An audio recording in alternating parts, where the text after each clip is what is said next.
Chapter 922. After Master Yuanji left, Chu Xiu did not continue to think about heaven, because it was useless to think about it.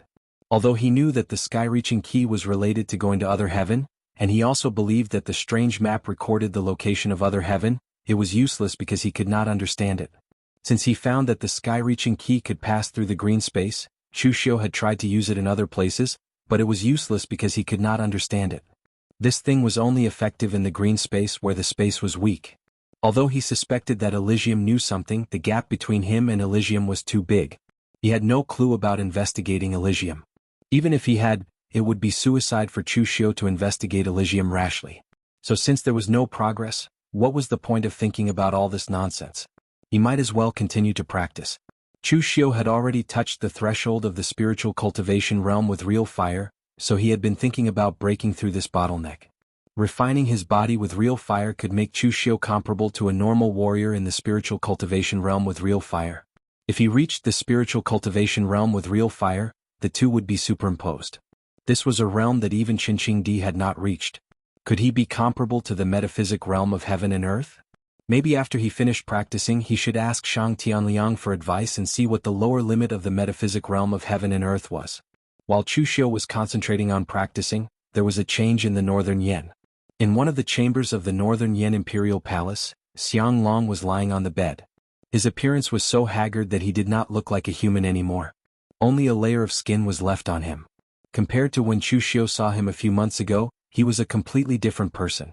An imperial physician trembled beside the bed and said, "Your Majesty, your body is too weak now. You can't use strong medicine. You can only take some warm medicine and rest in peace." This imperial physician was also very helpless.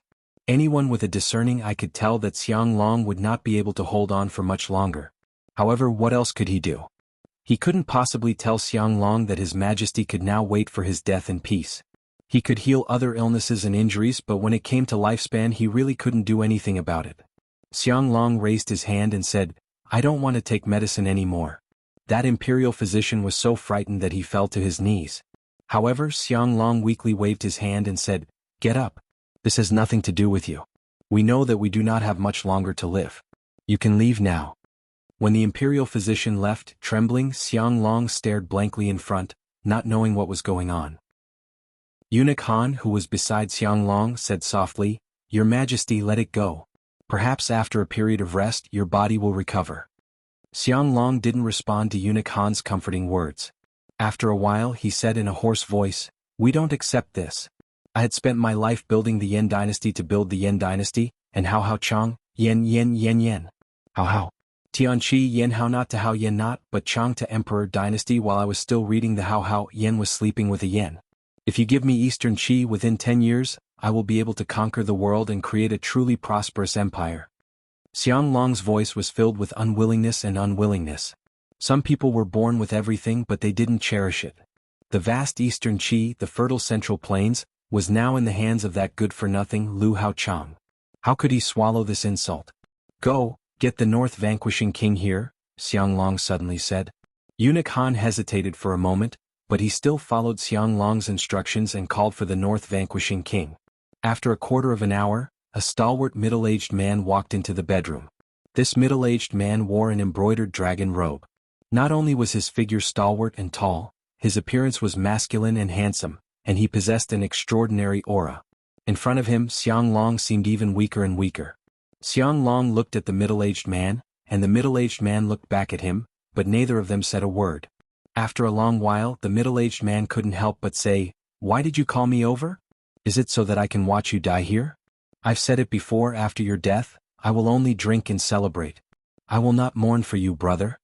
This middle-aged man was an expert of the Northern Yen royal family, the person in charge of the imperial worship hall, the North Vanquishing King Xiang Chong. The Northern Yen was located in the north, but Xiang Chong's title was the North Vanquishing King. One could imagine his importance in the Northern Yen royal family.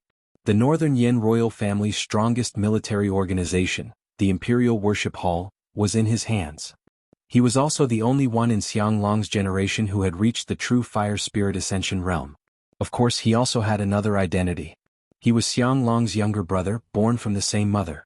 But now the way he looked at Xiang Long was filled with mockery, disgust, and even hatred. Xiang Long smiled bitterly and said, "You still hate me?" In front of Xiang Chong, Xiang Long didn't address himself as emperor. In front of him, Xiang Long was not an emperor but a failed brother. Xiang Chong sneered and said, "Hate? For the sake of this bullsh *T throne, you killed the crown prince and the others. It's understandable. When the three of us were young, the crown prince used to bully and humiliate us. But in the end, why did you kill our eldest brother? Is the throne that important to you? Look at you now, fighting and scheming against others, plotting against each other. At the end of the day, decades of time are nothing but dust. Is there any meaning to it?" There was no expression on Xiang Long's face, which only had a layer of skin left. He said coolly, "Do you still think that I killed our eldest brother? I did it for the sake of Great Yan. If Great Yan had a foundation like Eastern Qi, I'd rather be an idle king helping my eldest brother to come up with strategies. After helping him ascend to the throne, I would be like you, concentrating on the cultivation of martial arts." But what was Great Yan like at that time? It was surrounded by enemies on all sides in a precarious situation. Great Yan was not Eastern Qi. Even though Eastern Qi had produced a few useless idiots, Eastern Qi was still Eastern Qi. But if Great Yan made a mistake, we would be doomed eternally.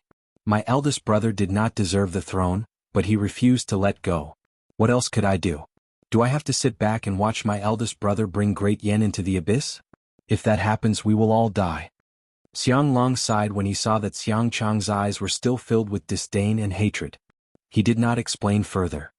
"You're right about one thing," he said weakly. "I'm about to die. I know you hate me, but you can't possibly hate Great Yan too, can you? Before I die, I'm going to lay out a trap, which can at least ensure the stability of Great Yan for decades. At that time, I'll be able to leave with a peace of mind."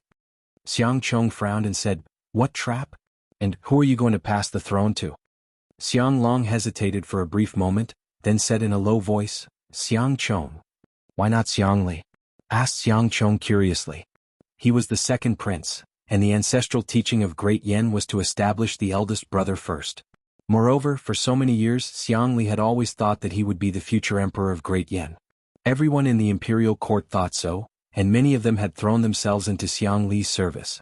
Do you know how much internal strife Great Yan's imperial court will fall into by doing this? Xiang Chong laughed coldly and said, "Don't tell me you made Xiang Chong the crown prince just because he looks like you when you were young? Back then you did not get the throne properly. So, are you going to let your son break the ancestral teaching of Great Yan as well?" Xiang Long did not pay any attention to Xiang Chong's sarcasm. "It's exactly because Xiang Li has always thought that he is the crown prince that I don't want to pass the throne to him," he said coolly. "They are both my sons and their abilities are almost the same. How can I play around with such an important matter just because of my own preference? The powers in Xiang Li's hands are too complicated. For so many years I've been paying attention to him, watching him collect all the good and bad powers. But, with his overall strength, there is no way he can control these powers. He thinks he is the chosen one, and that's why he has been collecting these powers without any scruples. You should know that the powers you have now will have to return them when you ascend to the throne in the future. In comparison, Xiang Chong is much simpler. If I give him the throne, he will cherish it even more. But the powers in Xiang Chong's hands are weaker. How can you guarantee that he can sit firmly on the throne in the future?" Xiang Chong was taken aback, then he sneered and said, "You want me to help your son sit firmly on the throne? Have you lost your mind because of your illness?" Xiang Long cleared his throat and said in a low voice, "Third brother, I know you hate me, but I also know that you can't let go of Great Yan either. Otherwise, with your overall strength, how could you be willing to sit quietly in the imperial sinecure hall for so many years?" Among the descendants of the Northern Yan imperial clan, Xiang Wu was undoubtedly the most outstanding among the younger generation. And Xiang Long's generation was Xiang Chong, who stood before him. Xiang Long knew that Xiang Chong hated him deeply, but he still conferred him the title of Northern King, and gave him the command of the most important organization, the Imperial Sinecure Hall. It was because he knew that no matter how much Xiang Chong hated him, he would not do anything to him. Although Xiang Chong hated him, he also cared about the Northern Yan Imperial clan, and he would not do anything that would harm the Northern Yan Imperial clan. Xiang Long said in a deep voice, "Third brother, I don't have long to live, but the troubles of Great Yan have not been solved. I know you hate me, but I believe you. Help me stabilize Great Yan, or should I say help the Xiang clan stabilize Great Yan." Xiang Chong remained silent for a moment, then suddenly asked, "What do you want to do?" Upon hearing Xiang Chong's question, a smile emerged on Xiang Long's face. He knew that Xiang Chong had agreed. Although Great Yen seems to be peaceful now, it is riddled with holes. Within it, there is the martial suppression hall, a power that can't be shaken off. I can't control Chu Xiu, and although Xiang Chong has a good relationship with him, I can't control him either. Outside there is Great Yan's Jianghu, which has caused a great disaster. The Great Light Temple is located in the Yen Kingdom, but they have never considered themselves as a citizen of the Yen Kingdom. Those monks have no respect for the emperor and they are lawless. Further away, although Eastern Qi has a mediocre Lu Hao Chang with the resources of Eastern Qi, if they are replaced by a slightly capable emperor, they will definitely be the nightmare of Great Yen. With the internal and external troubles, Great Yen is already in a mess. So, I will make it even more chaotic and only then can we win in the chaos. Xiang Long fixed his eyes on Xiang Chong and said in a deep voice, "Third brother in the entire Great Yen, I only trust you. Help me, Xiang clan, stabilize Great Yen, and when I'm dead in the future, I'll personally go down there and apologize to my imperial brother." Chapter 923. In Eastern Qi's Chunyang Dao sect, Xiang Chong, who had disguised himself and came here secretly, was feeling uneasy. Xiang Long's plan was too big and his plan was crazy. Once it failed, the Northern Yen would be in a mess. However, if Xiang Long's plan was really carried out and he succeeded, the Northern Yan's strength would skyrocket. At the same time, it would create a strong yet fragile balance. When he first heard of Xiang Long's plan, Xiang Chong's first reaction was that Xiang Long was crazy. However, Xiang Chong agreed in the end. As for why he agreed, perhaps it was because he hated Xiang Long for disregarding his brotherhood for the sake of the throne. However, he had to admit that the Northern Yan's current scale was all thanks to Xiang Long's governance and planning. He was not a good brother or a good father, but he was a qualified emperor. Xiang Chong was just a martial artist. However, decades ago he did not have the strength of the spiritual refinement state with real fire. Even if he had, a real fire refinement state would not be able to save the Northern Yen. So now, even if he thought Xiang Long's plan was crazy, he still nodded and agreed. He even wanted to do these things personally. This was because only he could obtain Xiang Long's absolute trust. Only his strength and status could guarantee the completion of these tasks. The Chunyang Dao sect was his second stop. His first stop was the Great Light Temple. The reason why Xiang Chong went to the Great Light Temple was simple. According to Xiang Long, he invited the Great Light Temple to come to Yanjing City to build a branch temple. He also used the excuse that there were many bandits and villains in the Northern Yen to ask the monks of the Great Light Temple to come forward and suppress these people. Xiang Long was extremely afraid of the Great Light Temple. However, he took the initiative to lead the Great Light Temple. In fact, it was because he was even more afraid of Chu Xiu. All along, Xiang Long knew that he wanted Chu Xiu to deal with the Great Light Temple. In the end, Chu Xiu was only pretending to comply but secretly slacking off. He could not do anything about it. Since it did not work on Chu Xiu's side, then he would bring in the Great Light Temple and drive the tiger to swallow the wolf. He would disperse the power of the subduing martial hall. With Chu Xiu's personality, he did not believe that Chu Xiu could endure it. As for the Great Guangming Temple, they were not idiots. They naturally knew what Xiang Long was thinking, but they still agreed. There was only one reason: Yanjing City was the core of the entire Northern Yen. The Great Guangming Temple was extremely strict in recruiting disciples, but it was precisely because of this that they needed a large number of disciples to be screened. Now that Xiang Long had opened up the core of the Northern Yen to the Great Guangming Temple, the Great Guangming Temple could not refuse. Although Xiang Long had already guessed that Su Yun and the other upper echelons of the Temple of Great Light would definitely request their disciples to focus on teaching and not have any conflict with Chu Xiu, Xiang Long believed that conflict would happen sooner or later. The reason was very simple. It was impossible for a Buddha and a demon to coexist peacefully under the same roof. Xiang Chong wanted to say that Xiang Long was playing with fire. This kind of behavior might be rejecting the tiger at the front door and inviting the wolf at the back door. However, Xiang Long's next plan was even more daring. This was no longer playing with fire, it was directly roasting himself on the fire. The reason why he came to the Chunyang Dao sect was also very simple. He also wanted to bring in the Chunyang Dao sect into Yanjing City. Taoism and Buddhism could not coexist and they kept each other in check. As the local tyrant of the Northern Yen, the Great Guangming Temple would undoubtedly have another enemy and an additional layer of risk of conflict. Moreover, Xiang Long had already calculated everything. The probability of the Chunyang Dao sect agreeing was more than 90%. The reason was very simple. The Chunyang Dao sect did not have an easy time in Eastern Qi. There were two major Taoist sects in Eastern Qi. The Chunyang Dao sect was not well liked due to its own way of doing things. It could not compare to the peaceful real martial arts sect. Most importantly, because of Ning Xuanji's halo, the real martial arts sect was now the national religion of Eastern Qi. With the support of the country's power, even if the real martial arts sect's current strength was not too strong, and although Lu Changlu was a good person, he was just a good person, at least the real martial arts sect did not have to worry about the decline of the next generation. On the other hand, the Chunyang Dao sect was in danger and needed a new breakthrough.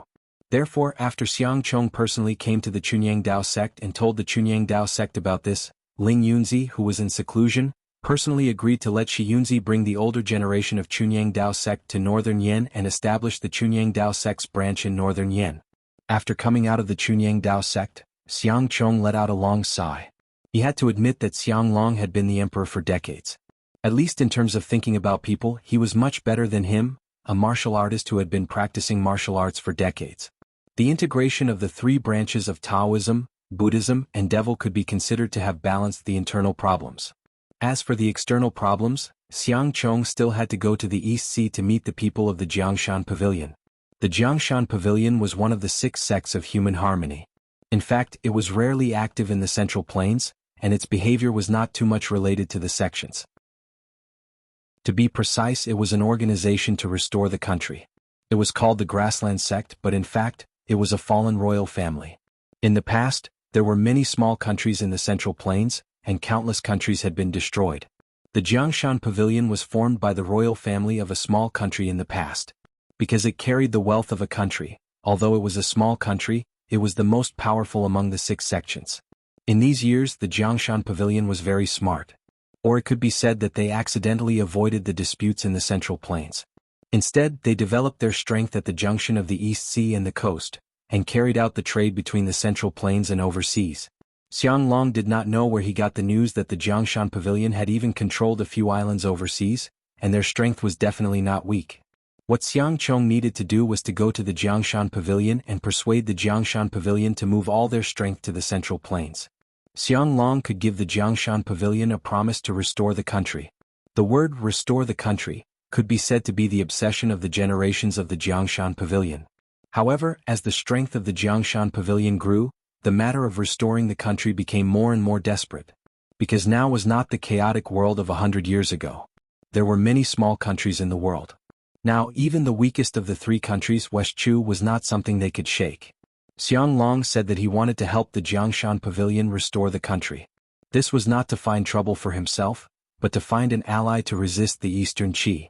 What Xiang Long wanted to give to the Jiangshan Pavilion was not people, nor things, but a piece of land. A piece of land that could allow the Jiangshan Pavilion to restore the country. That place was Wei County. Although the Northern Yan had ruled Wei County for decades, in fact, the Northern Yan had never really controlled Wei County. The people of Wei County had never acknowledged the Northern Yan. Therefore, for the Northern Yan, this piece of land was more important than its reputation. Could even be a trouble. If Xiang Long had time, he could completely digest Wei County slowly. Unfortunately, he did not have much time.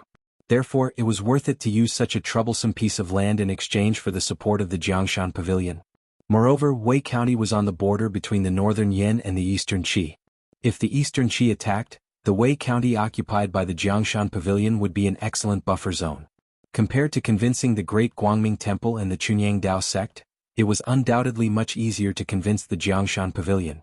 As long as Xiang Chong stated his conditions, the Jiangshan Pavilion had no reason to refuse.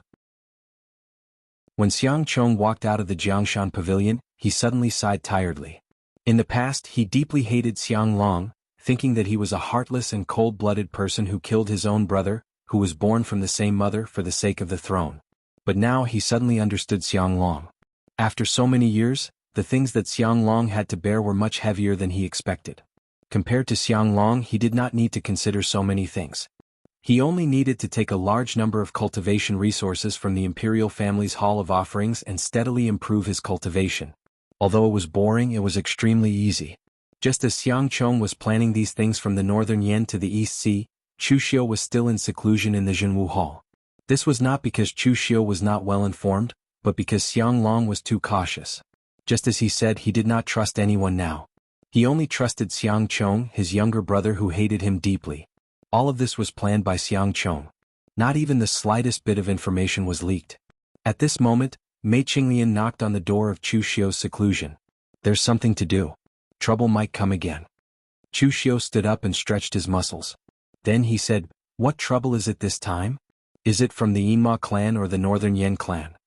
With the strength of the Jinwu Hall, Mei Qinglian would not disturb him if it was a small matter. Now it seemed that it was not a small matter. Mei Qinglian said, "It's a matter of the Northern Yan clan. Xianglong Zhao, you go to the court." Chu Xiu was taken aback. "You want me to attend court? What does he want?" Since Chu Xiu joined the Northern Yan Imperial Court, he had not even gone to the court once. The Northern Yan Imperial Court was in charge of the court, while the Jinwu Hall was in charge of Jianghu. The two had nothing to do with each other. What was the use of him going to the court? Mei Qinglian shrugged and said, "Who knows? His Majesty might not be able to hold on for long. Who knows what he will do before he dies? It's better to be cautious. Bring old Master Shang with you when you go to the court." Anyway, Xianglong did not say how many people he could bring. Chu Xiu nodded. In fact, he was not worried. With his strength, he was not afraid of Xianglong playing any tricks. Of course, in the eyes of many, the Northern Yan Imperial Court represented by Xianglong was the net, and Chu Xiu was just a fish. But even if he was a fish, Chu Xiu was a man-eating shark. An ordinary net could not catch him. Of course, for the sake of caution, Chu Xiu went to find Shang Tianliang and asked him to go to the court with him. After coming to the Northern Yan, Shang Tianliang's life was very comfortable. For him, as long as he left the Green Metropolis, any place was heaven. Chu Xiu found a place to help them rebuild Merchant City. So during this time, Shang Tianliang performed his duties as the Castellan, leading the people of Merchant City to rebuild their homes. In his free time, he cultivated and continued to familiarize himself with the power of the mysterious heaven and earth realm. When Chu Xiu came to find him, Shang Tianliang was a little unhappy because Chu Xiu had delayed his planting. However, there were still some people in Merchant City eating sand in Green Metropolis. Even if he was unwilling, he had to go to the palace with Chu Xiu. Chapter 924. In the Northern Yan Imperial Court, there were three distinct factions: the civil officials, the military generals, and the Xiang Li, Xiang Chong, and other members of the royal family. Of course, there were those who did not sit next to each other. Chu Xiu was one of them. Xiang Wu was also one of them. He was a general of the West Hill Army, but he was also a member of the Northern Yan royal family. Therefore he could not even stand on one side. He leaned against a dragon pillar and yawned. Obviously he did not attend court often. After a long while, Xianglong walked in with the help of Eunuch Han. Seeing Xianglong's current state, Chu Xiu could not help but shake his head. Xianglong was already at the end of his rope. Chu Xiu would not be surprised even if he were to kick the bucket in the next moment. "Greetings, Your Majesty." Everyone kneeled down below. Only a few elders of the Xiang royal family with extremely high seniority and people of extremely high status like Beigong Bailey merely bowed to him. On Chu Xiu's side, Mei Qinglian and Shang Tianliang had come. Chu Xiu and Mei Qinglian would at least put on an act and salute him. However, Shang Tianliang was looking at the sky and did not even bother to put on an act. Born in the Green Capital, he did not understand how a dying person could still sit in such a high position. If there were people in the same state as Xianglong in the Green Capital, they would have committed suicide long ago to save themselves from wasting resources and implicating others. "Rise, all of you," Xianglong said weakly. He did not keep them in suspense. He sat on the dragon throne and said, "Today I have gathered everyone here to announce a few things." Hearing this, everyone immediately put on a solemn expression. Xianglong had already weakened to this extent, so it was easy to imagine what he would announce next. Among the Northern Yan royal family, Xiang Li clenched his fists tightly. He did not even dare to raise his head. Right now he was the most nervous person here.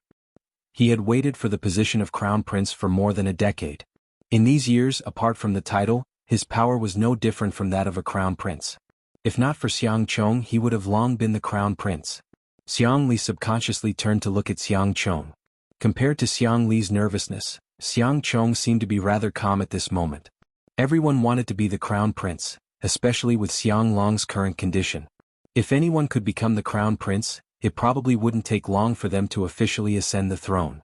He knew that in terms of prestige and personal strength, he was not inferior to Xiang Li, but his only advantage was Xianglong's love. Even if he, Xiang Li, had a great advantage, those things could be taken away by Xiang Long with a single word. Therefore it was useless for him to worry now. Whether he lived or died depended on Xiang Long's decision. On the dragon throne, Xiang Long's gaze swept past Xiang Li and Xiang Chong. In the end he sighed and said, "I've decided to appoint Ching Chong as the crown prince." The crowd burst into an uproar as soon as he said that. Xiang Li felt as if all his strength had been sucked out, and he almost fell to the ground. He clenched his fists and gritted his teeth, lowering his head so that no one could see his expression. But in fact, the expression on his face was extremely ferocious, as if he wanted to eat someone. He refused to accept this. Not convinced. Anyone could be the crown prince, but why Xiang Chong? He had worked hard for more than 10 years. Just because he looked like his father when he was young, he could have all this? What Xiang Li was unwilling to accept was that his careful and meticulous planning had actually been defeated by a face. How could he swallow this insult? How could he accept this? Chu Xiu, on the other hand, felt that this was very normal. Because in the original plot, the one who obtained the crown prince position in the end was the weaker Xiang Chong. Xiang Li's power was indeed not weak, but he had neglected one point. For a great ruler like Xiang Long, most of the time, it was the father who was strong and the son who was weak. If Xiang Long wanted to give something to you, it was only a matter of a word. If he didn't want to give it to you, no matter how much you schemed, he would still slap you to the ground. At this moment, Xiang Chong was also stunned. His face was also filled with disbelief. Although he knew that he was favored by Xiang Long, he did not expect that one day, this favor would allow him to inherit the throne. After all, in terms of strength, he was much younger than Xiang Li. Although he had fantasized about this day, he did not dare to imagine that the throne would fall into his hands. At this moment, the other Northern Yen generals and members of the royal family were also discussing this matter. To be honest, they did not expect that Xiang Chong would become the crown prince in the end. Previously, they had always thought that this person would be Xiang Li, so they had invested in him in advance and befriended him. But now, at this time, because of a word from Xiang Long, the crown prince had to be replaced. This was unacceptable to them. Looking around, Xiang Long coughed and a cold glint flashed in his eyes. He did not say a word, but after feeling Xiang Long's gaze, everyone immediately quieted down. Although Xiang Long looked like he was about to die, he had been in charge of the Northern Yen for decades. His prestige was still there, and not many people dared to challenge him in front of him. When the hall was completely quiet, Xiang Long said, "This is only the first thing. There are still a few things that I need to announce.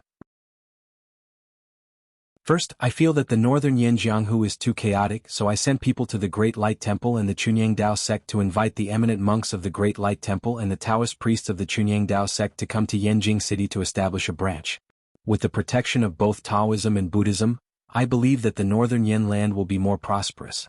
As soon as this was said, Chu Xiu's expression, which was originally watching a show, suddenly became gloomy. Was Xiang Long preparing to break down and rebuild? Inviting the Great Light Temple and the Chunyang Dao sect was clearly to target Chu Xiu and the Zhenwu Hall. The courtiers present were not stupid. They quickly figured out the crux of the matter. This was also what Xiang Long was best at. The combination of vertical and horizontal, driving the tiger to swallow the wolf. Xiang Long relied on these few moves to defeat Eastern Qi. In the past, when the Northern Yen was weak, they used the power of the Northern Yen Jianghu to attack Eastern Qi. When the Northern Yen Jianghu was stable, they brought in Chu Xiu to suppress the Northern Yen Jianghu. Chu Xiu alone was notorious, and there were not many in the Northern Yen Jianghu who scolded the imperial court. Seeing that Chu Xiu was too big to be shaken off, Xiang Long actually brought in the forces of Taoism and Buddhism to suppress Chu Xiu. The three branches of Taoism, Buddhism, and Diabolism gathered in Yanjing City. They could imagine what kind of scene it would be. Chaos. It would be a complete mess. If Xiang Long was still young, they would have confidence in him to solve all the problems and win in the chaos. However, the problem was that Xiang Long did not have many days left to live. Was he not afraid of getting into trouble by making such a big move? Before the crowd could react, Xiang Long continued, "At the same time, I have decided to give the land of Wei County to Jiangshan Pavilion. In a few days, people from Jiangshan Pavilion will come to Yanjing City. When Jiangshan Pavilion takes control of Wei County, I will agree to restore their country." The power of this sentence was even greater than the previous one. They didn't know how to describe Xiang Long anymore. The forces of the three countries had already reached a balance, but now Xiang Long wanted to create a fourth country. Was he not afraid of going overboard? Chu Xiu was silent at the side. He suddenly guessed what Xiang Long wanted to do. Previously he had threatened Xianglong in front of him. Xianglong had endured it for fear of harming the innocent. But now it seemed that Xianglong was really dying. Even if he wanted to endure it, he did not have the time. Therefore at this juncture, Xianglong decided to stake it all on one throw. He put all the internal and external conflicts and troubles in the light. Everyone would check and balance each other and weaken each other.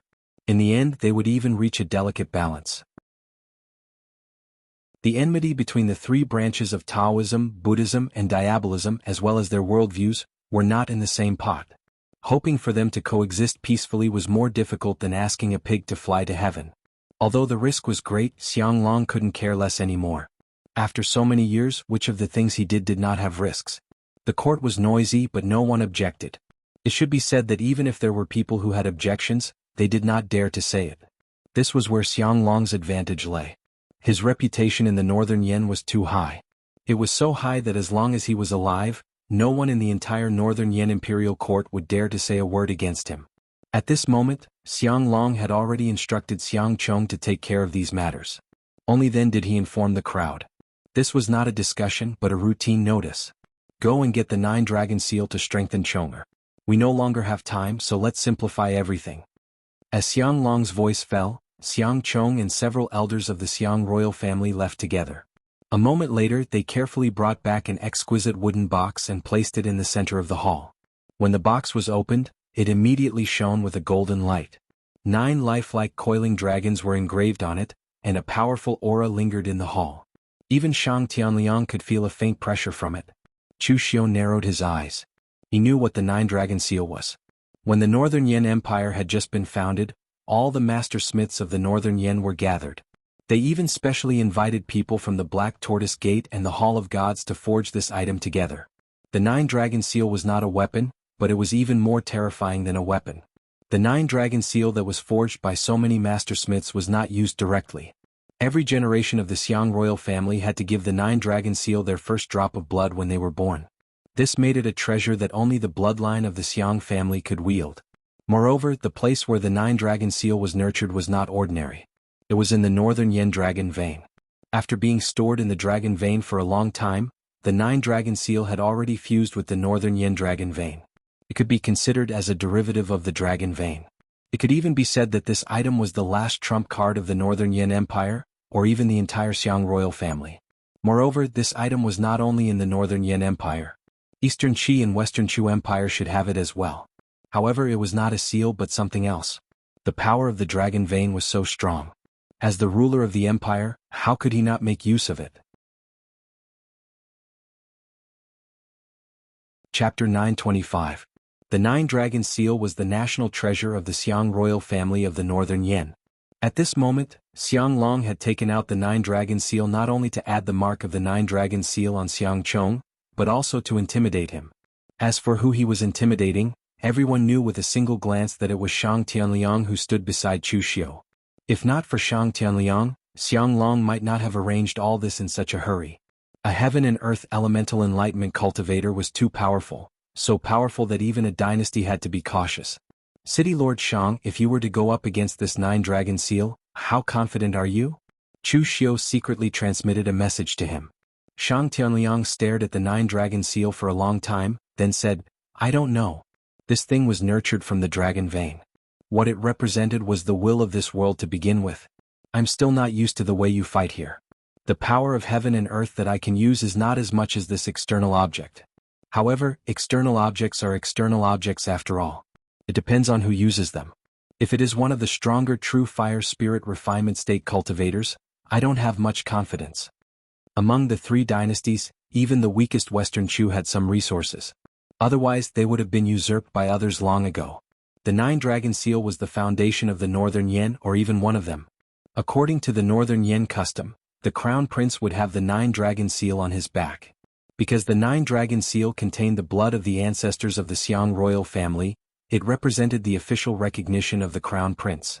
Moreover, as long as the 9-dragon seal was imprinted on the body of a member of the Xiang royal family, it would form a certain connection with him. As long as he was within Yanjing City, if he was hurt, he would be protected by the power of the 9-dragon seal. This was to prevent the emperor from being assassinated. Although it didn't work every time, it had at least helped the previous Northern Yen emperors fend off many assassination attempts. Otherwise, with the extent of Xianglong's hatred, he would probably need several martial artists in the true fire spirit refinement realm to guard him at all times to ensure his safety.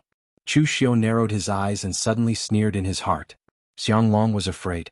As the monarch of a country, Xianglong actually used such a superficial method to threaten others.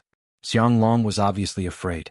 He was afraid that under his pressure he would turn hostile and in the end Northern Yen would be in a mess. In fact, Xianglong was thinking too much. Chu Xiu was actually a person who knew his limits. Even with Shang Tianliang present, Chu Xiu would carefully evaluate the strength of both sides before deciding to fall out with Xianglong. The Northern Yen was Xianglong's Northern Yen, but it was also the territory that Chu Xiu had managed for such a long time. It was also Xianglong's territory. Once the table was flipped, Chu Xiu's efforts would be Chu Xiu would be's clan. Dragon. Chu would Long Yen clan of Long Northern Yen belonged to Long and Long of the Northern Yen. Long Chen Su Chen Jin Long Yen King Long and Xiang he said. As far as he knew, Chu Xiu was not someone who would swallow humiliation like this. What was he thinking? The plan had been laid out. Xianglong did not care about what tricks Chu Xiu had up his sleeves. When the seal was complete, Xiang Chang's entire body was enveloped in a faint light. After a long while, the light completely disappeared into his body. Only then did Xiang Chong realize that he seemed to have really become the crown prince of the Northern Yen, the heir to the empire. Xianglong said solemnly, "Chong, you are now the crown prince but you are still young. In all aspects you must listen to the opinions of the Northern Yen elites. They will assist you in governing the country so I am not worried. I heard that you are very interested in martial arts. This time I have also found a teacher for you." Everyone was slightly taken aback. At this time, Xiang Chong walked out and brought in a middle-aged man with a sword. It should be noted that this was the imperial court. Even generals like Beigong Bailey were not allowed to carry weapons. Chu Xiu would not go overboard. Although he had a weapon with him, he had placed the heavenly war case in a secret space box. However, this person was actually holding a sword so openly. His attitude could be said to be extremely arrogant. But although this middle-aged man was arrogant, he was extremely ordinary in other aspects. His aura was restrained, so his specific strength could not be seen. But Chu Xiu was sure that this man was definitely in the true fire spirit refinement realm.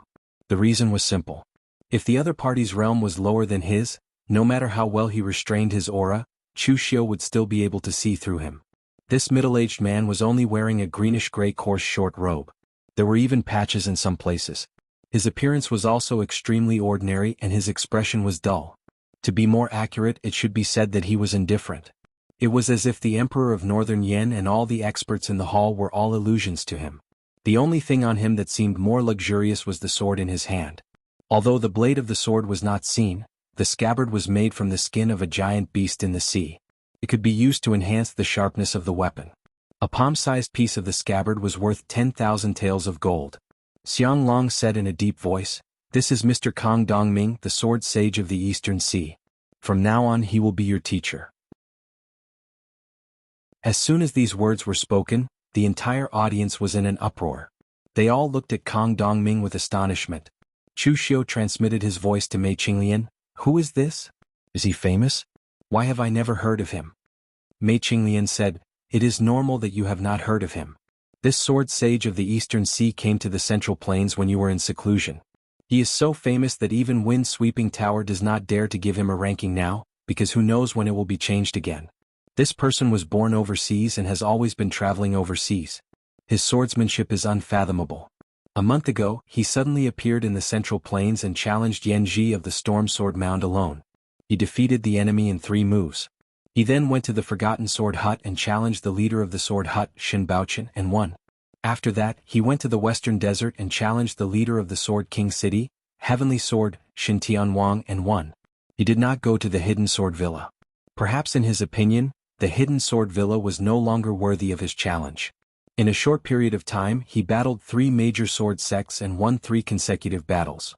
Kong Dongming even gained the reputation of being the #1 swordsman in the world. He was called the Sword Sage of the Eastern Sea. However, it is said that this person's tracks are hard to find and he has a strange personality. Other than the fact that he likes to challenge strong swordsmen, no one knows what he wants. Why is he relying on Xianglong now?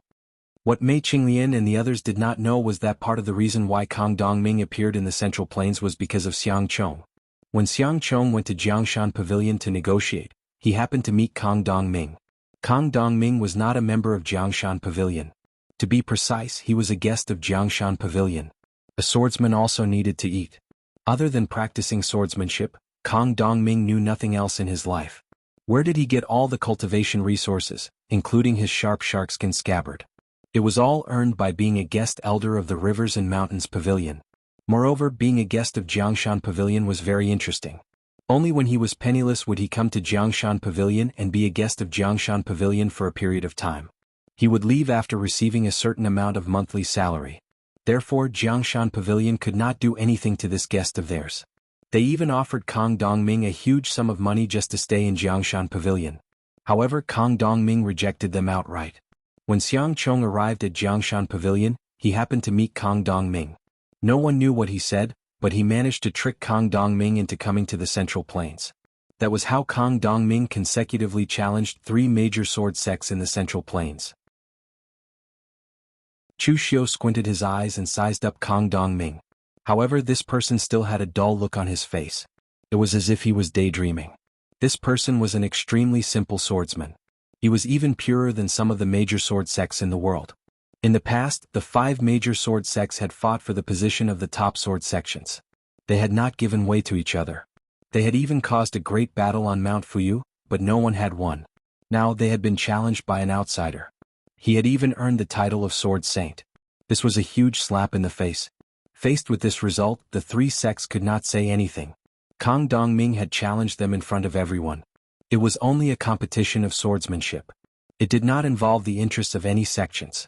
Otherwise, with the power of the 3 sects, it would have been very easy for them to keep Kang Dongming, who had not reached the metaphysic realm of heaven and earth.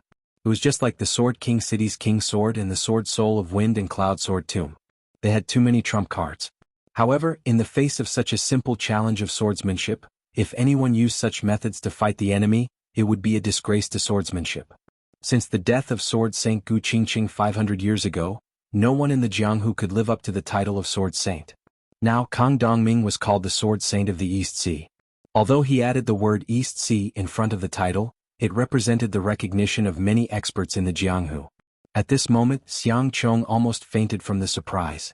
He hurriedly walked up to Kang Dongming and bowed respectfully. Teacher. He knew what Xiang Long meant. He was looking for someone to rely on and accumulate power for him. Previously, he had been worried that although he was the crown prince, he was too weak. He could not compare to the influence that Xiang Li had built up for more than a decade. However, in the blink of an eye, Xiang Long had helped him solve all of this. No matter how strong Xiang Li's influence was, could it be stronger than Kang Dongming, who had defeated the experts of the 3 major sword sects and won the title of Sword Saint of the East Sea? Since Xiang Long had decided to support Xiang Chong as the crown prince, with his personality, he had to make sure everything was ready. However, in the face of the crown prince's bow, Kang Dongming only nodded slowly. He did not even say a word, as if he did not understand what this meant. However, Xiang Chong did not care. With such a strong master as a teacher, even if he was only on his side, the deterrence was already shocking enough. After saying so much, Xiang Long seemed to be on the verge of collapse. After saying that the court was dismissed, he left with eunuch Han's help. The others also left with their own thoughts. The news that day was too shocking for them. They needed time to digest it. Chapter 926. In the Zhenwu Hall, Mei Qinglian, Pang Hu, Tangya, Yan Bugui, and the other higher-ups of the Zhenwu Hall were all present. The atmosphere was slightly tense. The things that Xiang Long announced at the morning assembly today were not only targeted at Chu Xiu, but also a strategy formulated for the northern Yanjianghu and eastern Qi. Balance each other and win in the chaos. However, Chu Xiu's Zhenwu Hall was the one that was affected the most. Bringing in Taoism and Buddhism would definitely affect the entire northern Yanjianghu. No matter how much they tried to restrain themselves, it would be useless. Even Chu Xiu did not believe that he could restrain himself, let alone Taoism and Buddhism. Seeing the tense atmosphere, Tangya chuckled. Everyone, there's no need to be so serious, right? Actually, this is a good thing. Xiang Long's actions are equivalent to elevating our master to the level of Taoism and Buddhism. This is an honor. Chu Xiu waved his hand. Tangya is right. There's no need to be so serious. Xiang Long did this because he was forced into a corner. That's why he chose to use this move. The first to panic shouldn't be us, but Xiang Long passed down the order. Jinwu Hall does not need to panic. Do what you did in the past. Just be careful of someone making a move in the dark. Then what do we do next? Mei Qinglian asked. Chu Xiu narrowed his eyes and said, just deal with the myriad of changes by not changing. Go and find out when the Great Light Temple, the Pure Yang Taoist sect, and the Rivers and Mountains Pavilion will enter the city. As half the owner of this place, I'm afraid Xiang Long doesn't have the energy to welcome them. We have to welcome them no matter what. Mei Qinglian nodded. With Chu Xiu's instructions, everything was settled in less than 15 minutes. Just like when Chu Xiu was not around, although everyone did not quarrel, they could not make up their minds and did not know who to listen to. Mei Qinglian had seniority and status. Pang Hu was also on her side, but she could not replace Chu Xiu after all. As for Tang Ye and Yan Bugui, these old subordinates of Chu Xiu, their prestige was not small. It was impossible for them to completely listen to Mei Qinglian's commands. Now that they had Chu Xiu as their backbone, everything would be resolved with just a few words. Several days later, Chu Xiu casually sat on the city tower in front of the eastern city gate of the northern Yan kingdom.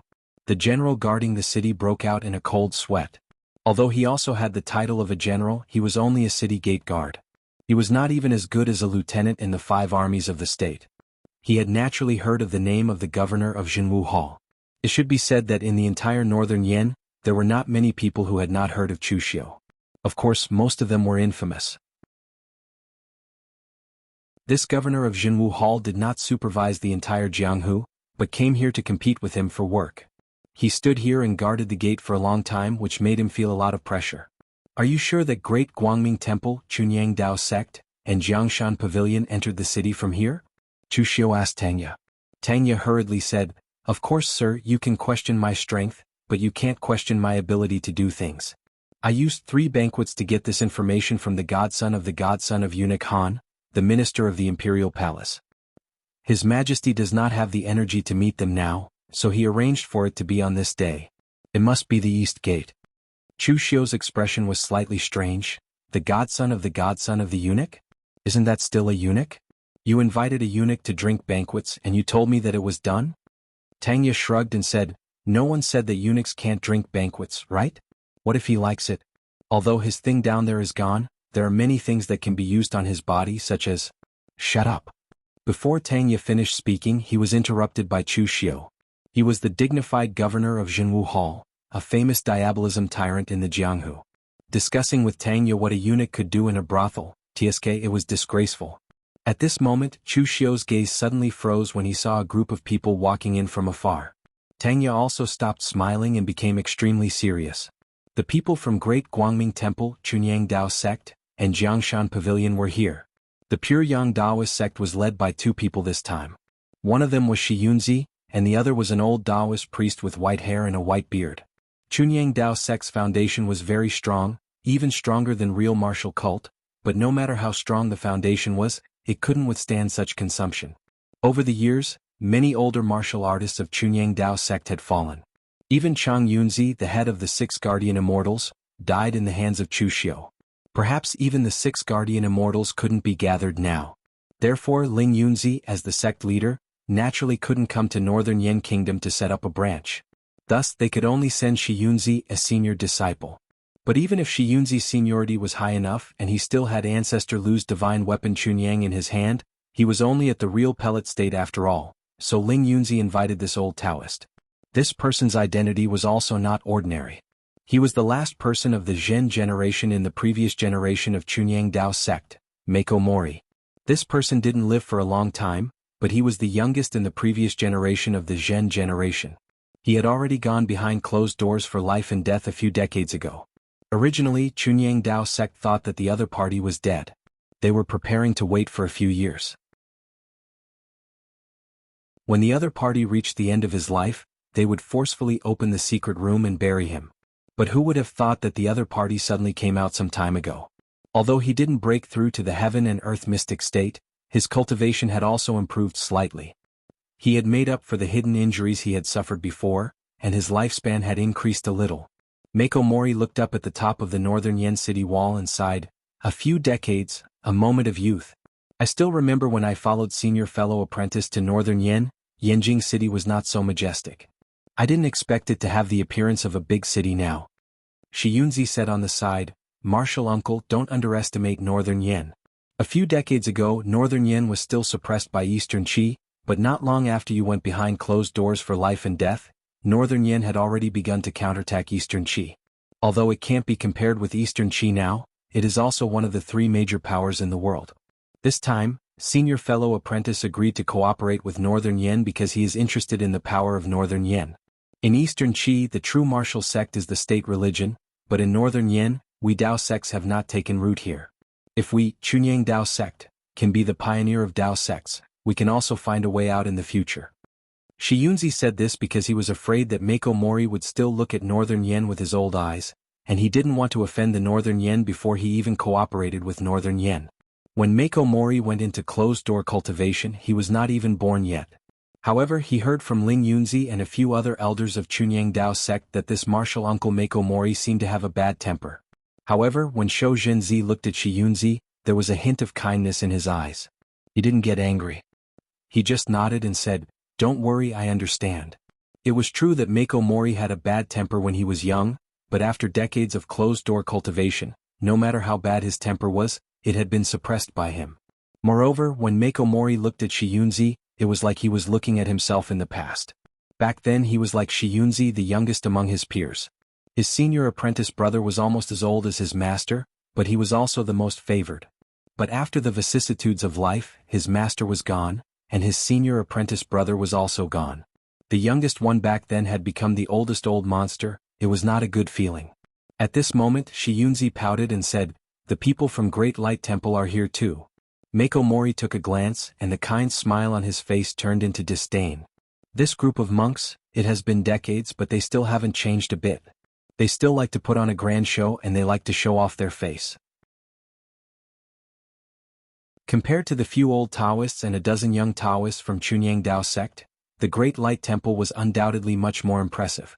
Su Yin, the master of the Vajra department, one of the 6 major martial courtyards of Great Light Temple, had personally brought people here. He did not bring just one person, but all the disciples of the Vajra department.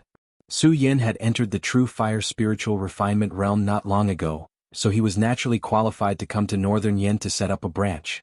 In fact, in the Great Light Temple, there was another person who was more qualified than Su Yin, and that was Su Du in terms of status. Su Du was the master of the 3 major Zen halls, so his status was naturally higher than the 6 major martial courtyards. Moreover, when Su Du joined forces with Chu Xiu to kill Yuan Tianfang, he had already shown signs of breaking through.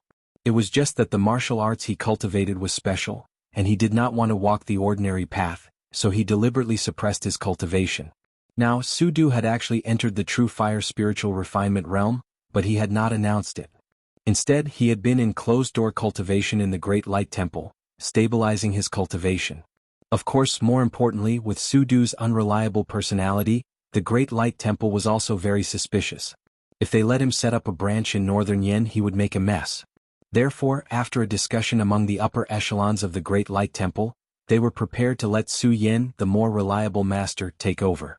Moreover, Su Yin had specially brought 2 old monks of the Jing generation who had been cultivating in seclusion in the Great Light Temple. They both had the power of the true fire spiritual refinement realm. The Great Light Temple's strategy had always been one generation managing the affairs of another, unlike Taoist sects, where the people in charge ranged from old celestial masters who were hundreds of years old to people of the younger generation like Zhang Qingzhen. After the Su generation of the Great Light Temple took over the Great Light Temple, all the martial artists of the Jing generation were almost old. Moreover, the Great Light Temple did not have the habit of taking in disciples on behalf of their masters, so they would not have a junior uncle like Shi Yunzi. Therefore, all the martial artists of that generation retired to the Bodhi forest in the back of the mountain, and only came out to teach some disciples when they were free. In fact, the most terrifying thing about the Great Light Temple was not the martial monks of the 3 major Zen halls and the 6 major martial academies, but the old monks who had retired from worldly affairs. Only when the Great Light Temple was truly in a life and death crisis would these old monks, who looked extremely old, take action. At that time, it would be the time for the Great Light Temple to show its true power. This time, the Great Light Temple had sent 2 old monks of the Jing generation to guard the Northern Yin branch, which was enough to show the importance they attached to it. Chapter 927. The people from the Great Guangming Temple and the Chunyang Dao sect had all arrived. Naturally, the people from Jiangshan Pavilion were here as well. However, there were only a few people from Jiangshan Pavilion. They were here to talk to Xianglong. After all, Jiangshan Pavilion was going to take over Wei County. Moreover, it was related to Jiangshan Pavilion's plan to restore their country. They had to pay attention to it no matter what. On the horses, 3 people stood side by side. They were all dressed in luxurious clothes and had an extraordinary aura. Looking at the people from the Chunyang Dao sect and the Buddhist sect, a handsome warrior in his 30s said, "Big brother, this time the Northern Yen Emperor wants to help Jiangshan Pavilion restore our country. It seems that he has made a big move. Even the Chunyang Dao sect and the Great Guangming Temple have been encouraged by him. I wonder what he wants to do." The man whom he called Big Brother looked to be in his 50s. However, the vicissitudes between his brows could not be concealed. He was like an old man who had seen through the world. This man was the current pavilion master of Jiangshan Pavilion, Zhao Yuanfeng. The Zhao family of Jiangshan Pavilion used to be the royal family. Even the core of the entire Jiangshan Pavilion was based on the Zhao family. There were also the descendants of the loyal officials of the Zhao family in the past. Zhao Yuanfeng said in a deep voice, "Yuani, don't worry about the internal affairs of the Northern Yen. You only need to remember one thing. Since the establishment of Jiangshan Pavilion, we have been trying to take back the country that belongs to the Zhao family. The affairs of the Northern Yen Imperial Court and the Northern Yen Jianghu have nothing to do with Jiangshan Pavilion. Now Jiangshan Pavilion is only here to restore our country." At this time, an old voice behind Zhao Yuanfeng suddenly said, "Yuanfeng, it's not that I want to criticize you, but you are wrong. Since Jiangshan Pavilion wants to restore our country, then the current 3 kingdoms will be changed to 4 kingdoms. Whether it is Eastern Qi, Western Chu, or Northern Yen, they are all future enemies of our Jiangshan Pavilion. How can we not pay attention to them?" Zhao Yuanfeng frowned slightly and said faintly, "Understood, granduncle." Zhao Yuanfeng was a little impatient with the old man behind him, while his younger brother, Zhao Yuani, was disgusted. He was a member of the Jiangshan Pavilion Elders Guild. The so-called Elders Council in Zhao Yuani's eyes was just a place where a bunch of old farts gathered together. They had no ability, but they liked to point fingers at others. Although Jiangshan Pavilion was a descendant of the royal family, it no longer looked like a descendant of the royal family. Instead, it looked more like a combination of a sect and a family in the Jianghu. According to the imperial family's way of doing things, who cared if you were an elder or not? Since you were not the emperor, you should just obediently be a hired thug. Interfering with the imperial family's authority was a great taboo. According to the Jianghu's way of doing things, there were many masters with different surnames in Jiangshan Pavilion. They were all descendants of those loyal officials in the past, so they should be promoted to high positions. However, it was precisely because these old guys said that Jiangshan Pavilion could only be controlled by themselves. How could they hand it over to a servant? Therefore, a large number of masters of Jiangshan Pavilion were bitterly disappointed. They fled overseas or to the Central Plains, parting ways with Jiangshan Pavilion. Fortunately, his elder brother, Zhao Yuanfeng, was outstanding and talented. He had stepped into the true fire spirit refinement realm and could be considered to have the qualifications to challenge the Elders Guild. That was why he stood his ground against the objections of the masses and had been developing his overseas forces for the past 10 years. He had occupied many islands and recruited subordinates wantonly, allowing the strength of the rivers and mountains pavilion to rise to another level. However, in Zhao Yuani's eyes, his eldest brother was definitely comparable to those in the top 10 on the list. If it wasn't for these old guys holding them back, the development of Jiangshan Pavilion wouldn't just be one level higher. They would probably be able to reach the peak. Zhao Yuani wanted to say something, but Zhao Yuanfeng waved his hand and said, "All right, that's enough. Let's go into the city." Hearing his eldest brother say that, Zhao Yuani followed him into the city, feeling a little depressed. At the city gate, Chu Xiu stood there, waiting for the people from the Great Light Temple and the Chunyang Dao sect to enter the city. Looking at Chu Xiu, who was dressed in black, standing with his hands behind his back, the soldiers guarding the city all shrunk to the side carefully. Su Yin and Shi Yunzi frowned at almost the same time. They knew the benefits of entering the Northern Yen sect to preach, but they also knew the consequences. Yanjing City, the core region of the Northern Yen sect, had always been Chu Xiu's territory. As long as they entered Yanjing City and started interfering with the Jianghu affairs of the entire Northern Yen sect, not only would they have to compete with them, but they would also offend Chu Xiu. Xiang Long was getting someone else to do his dirty work. They understood that, but they still came.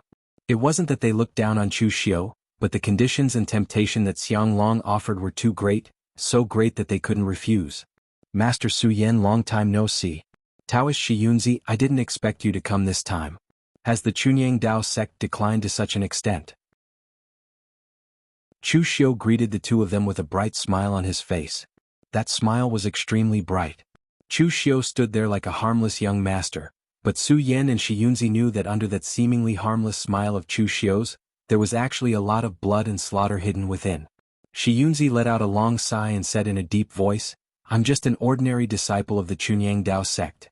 I've never thought of myself as special. Since the sect asked me to do so, of course I had to do it. What's so strange about that? The disciples of the Chunyang Dao sect who came with Shi Yunzi all looked at him with surprise. In the Chunyang Dao sect, this little uncle master was not well liked. Most of the disciples of the Chunyang Dao sect thought that he was pompous and did not act like a Taoist master at all. However, when it came to business, Shi Yunzi behaved himself. At least he would not embarrass the Chunyang Dao sect. Su Yan shook his head and said, Official Chu, you should know why we're here in Yanjing City. We also know why you're here. Official Chu, you're a smart man. You should know that the main reason for this isn't us. The Great Light Temple has no intention of becoming enemies with you at this time. However, we can't help ourselves in the Jianghu. I hope you can understand. Chu Xiu shook his head and said, We can't help ourselves in the Jianghu. Well said. Master Su Yan can see it very clearly. Chu Xiu's expression turned grave as soon as he said that. However, I, Chu Xiu, am also a person in the Jianghu. Can I help myself in the things I do? The Zhenwu clan has been operating in the northern Yanjianghu for many years. The order has been completely established. Now that the two of you have come, you want to destroy this order. I can tolerate it, but the entire Zhenwu clan can't. Su Yan put his palms together and chanted the name of Buddha. Official Chu, I can only guarantee that the Great Light Temple won't start a war easily. Shi Yunzi, who was at the side, also said, Senior brother sect leader has already said that the karma between the two sides will be put aside for the time being. This time, the Chunyang Dao sect didn't come specifically to become enemies with you, Official Chu. Mako Mori was sizing up Chu Xiu at the moment. Back when he was in closed-door cultivation, there was no such person as Chu Xiu in the Jianghu. Not to mention Chu Xiu, even Qinxing Di had not shown any signs at that time. In the end, the world had changed in just a few decades. Now, such a junior martial artist actually had the ability to stir up the world? Just as the atmosphere between the two sides was very tense, the people from Jiangshan Pavilion walked over. Actually, Zhao Yuanfeng did not want to have any dealings with Chu Xiu. Of course, Zhao Yuanfeng knew about the Zhenwu clan's viceroy, who had recently become famous in the Jianghu. In fact, he knew him in detail. After all, there were not many people in the entire Jianghu who did not know Chu Xiu. Jiangshan Pavilion only focused on the overseas region. It was not that they did not pay attention to the Central Plains warriors' movements. However, this time, although Jiangshan Pavilion had joined the overall situation, Jiangshan Pavilion's target was only Wei County. As long as they could manage Wei County well, they did not care about what the northern Yan would be like. Therefore, when he saw Chu Xiu and the others secretly quarreling at the city gate, he wanted to keep a low profile and go around the small door at the side. However, the Zhao clan's elder frowned and rushed to say, Everyone, don't block the gate if you don't want to go in. As soon as he said this, Zhao Yuanfeng secretly cursed. As expected, the gazes of the three parties turned to the direction of Jiangshan Pavilion at the same time. People from Jiangshan Pavilion? Chu Xiu said faintly. The Zhao clan's elder said proudly, Yes. To be precise, we are the Zhao clan's royal family. After I meet your majesty, it will not take long for us to restore our country. If you want to resolve the grievances between you and the Taoists and Buddhists, go somewhere else. Don't block the way here. When this elder of the Zhao family was born, the Zhao family had not yet been destroyed. Therefore, he was still contaminated with some of the habits of the royal family. He was not like Zhao Yuanfeng and the others who were almost no different from the people of the Jianghu. They did things purely with the eyes of the people of the Jianghu. Previously, Zhao Yuanfeng had told the Zhao clan's elder not to offend Xiang Long. Of course, the elder knew this. Even if Zhao Yuanfeng didn't say it, he would still pay attention.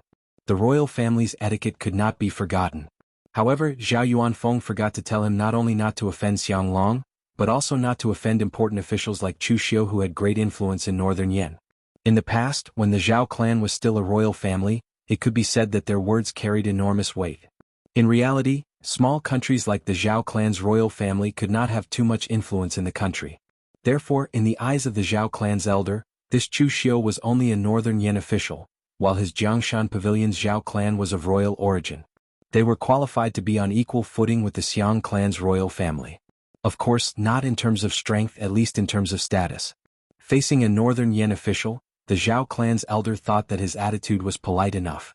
In fact, he was even giving face to Xiang Long. Chu Xiu looked at the people of the River Mountain Pavilion, and his lips suddenly curled into a cold smile. Block the way. How dare a group of impoverished people, whose country had almost been destroyed by others, clamor here? Yanjing City is not a place where you can put on airs. Even if His Majesty summons you, if I don't want to let you in, who would dare to open the door? Hearing this, the Zhao clan's elder flew into a rage. How dare you? How dare you? Does the Northern Yan Imperial Court have any rules? Rules? When His Majesty is here, his words are the rules. When His Majesty is not here, my words are the rules.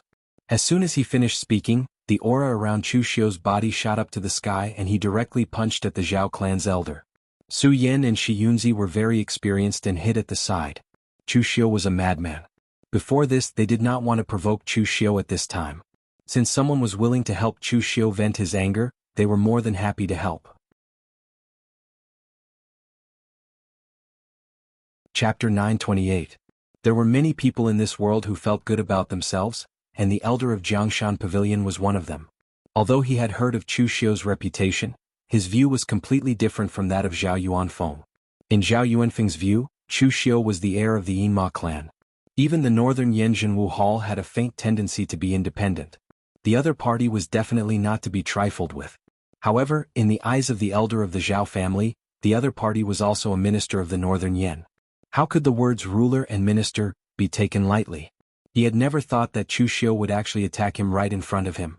Chu Xiu had no scruples at all, and had even said that Xiang Long's absence meant that his words were the rules. Feeling the pressure in the punch, the elder of the Zhao family suddenly felt a chill in his heart.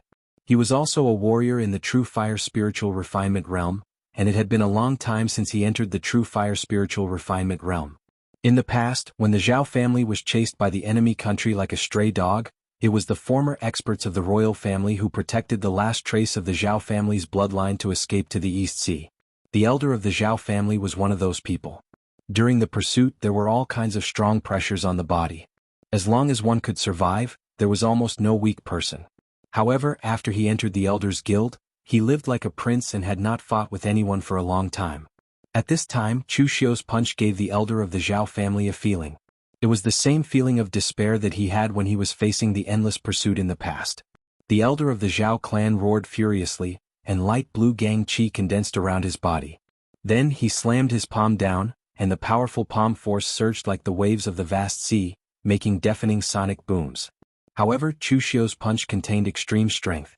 His body that was tempered by the inner force and true fire was indestructible. In addition, Chu Xiu also used the Black Tortoise True Skill as the fist intent of the Mountain and Sea Fist scripture. This punch even had the power to shatter mountains. Seeing his own palm power collapse under Chu Xiu's punch, the Zhao family elder's expression changed greatly. If the young man in front of him took out some amazing martial skill, he would still have the confidence to block it. However, this pure suppression of power caused him to feel powerless. All kinds of mystical arts and secret techniques had their weaknesses. Only extreme power had no weaknesses. Right at this moment, Zhao Yuanfeng suddenly made a move. He also struck out with his palm, but in an instant he condensed the water vapor within a radius of several thousand feet. The water droplets froze in midair, blocking the path of Chu Xiu's fist. The seemingly weak water droplets contained the power of heaven and earth. When Chu Xiu's power hit the water droplets, it was strangely absorbed. Although most of the water droplets could not withstand this power and completely turned into water mist, they still blocked the power of Chu Xiu's punch. Chu Xiu glanced at Zhao Yuanfeng and said indifferently, "Water has no fixed shape. Hard and soft? The pavilion master of Jiangshan Pavilion is indeed extraordinary. It's just that the people below are too insensible. As the pavilion master, you didn't even say anything, but the others are barking like dogs here. Don't they have any respect for their superiors?" Hearing Chu Xiu say that he was barking like a dog, The Zhao family's elder's face immediately turned red. He was angry. However, before he could say anything, Zhao Yuanfeng had already stopped him and said in a deep voice, "Official Chu, I Jiangshan Pavilion have lived in the coastal border for a long time. I don't know much about the Central Plains warriors. I made a fool of myself and offended you, Official Chu. Please forgive me, Official Chu." His elder had caused trouble, and the one who came to clean up after him was Zhao Yuanfeng. He knew Chu Xiu's position in the northern Yen. Although he should not have any conflict or enmity with Chu Xiu, if his elder offended Chu Xiu, it would really be an undeserved disaster. Of course, Zhao Yuanfeng would not be too weak. He glanced at the Taoist and Buddhist sects and said, "Official Chu, I Jiangshan Pavilion have come here only to meet the Emperor of the Northern Yen. After that, I will immediately go to Wei Prefecture. From then on, I will no longer participate in the various disputes of the Northern Yen court or the Jianghu. Right now, the first problem that Official Chu wants to solve is not us. In fact, it will not be us in the future. On the contrary, we may have the possibility of cooperation in the future." Chu Xiu cast a deep glance at Zhao Yuanfeng. This pavilion master of the Rivers and Mountains Pavilion did not have a prominent reputation in the martial arts world of the Central Plains. However, based on the move he had just made and the words he had said, Chu Xiu was able to determine that this person was a character. Don't think that the overseas region was easier to live than the Central Plains warriors. Wherever there were people, there would be Jianghu. Since it was Jianghu, there would be no lack of killings and disputes. The Central Plains was a vast land with abundant resources. If they could not win, they could still escape. If they managed to escape, they could just find a place to recuperate. After all, revenge was a dish best served cold. However, in the overseas region outside the islands was the vast sea. Losing would basically mean death. The fact that Jiangshan Pavilion could occupy a few islands in such a cruel place like the open sea was enough to show Zhao Yuanfeng's means and strength. Right at this moment, Xiang Chong heard some news from somewhere and hurried over. Although Xiang Long's purpose of bringing the Taoist, demon, and Buddhist lineages here was to suppress Chu Xiu, it was not right for them to fight at the city gate on the first day they met. Therefore he rushed over in time to stop them. Xiang Chong even brought the 9-dragon seal. He was afraid that Chu Xiu would go crazy and turn against him with Shang Tianliang. Of course, Xiang Chong was different. With Shang Tianliang's level of battle prowess, Chu Xiu would not use it unless he was forced to reveal his dagger. Although he was crazy, he had to obtain something after going crazy. Otherwise, he would not go crazy for nothing. Although the atmosphere was tense, it seemed like there was no real fight.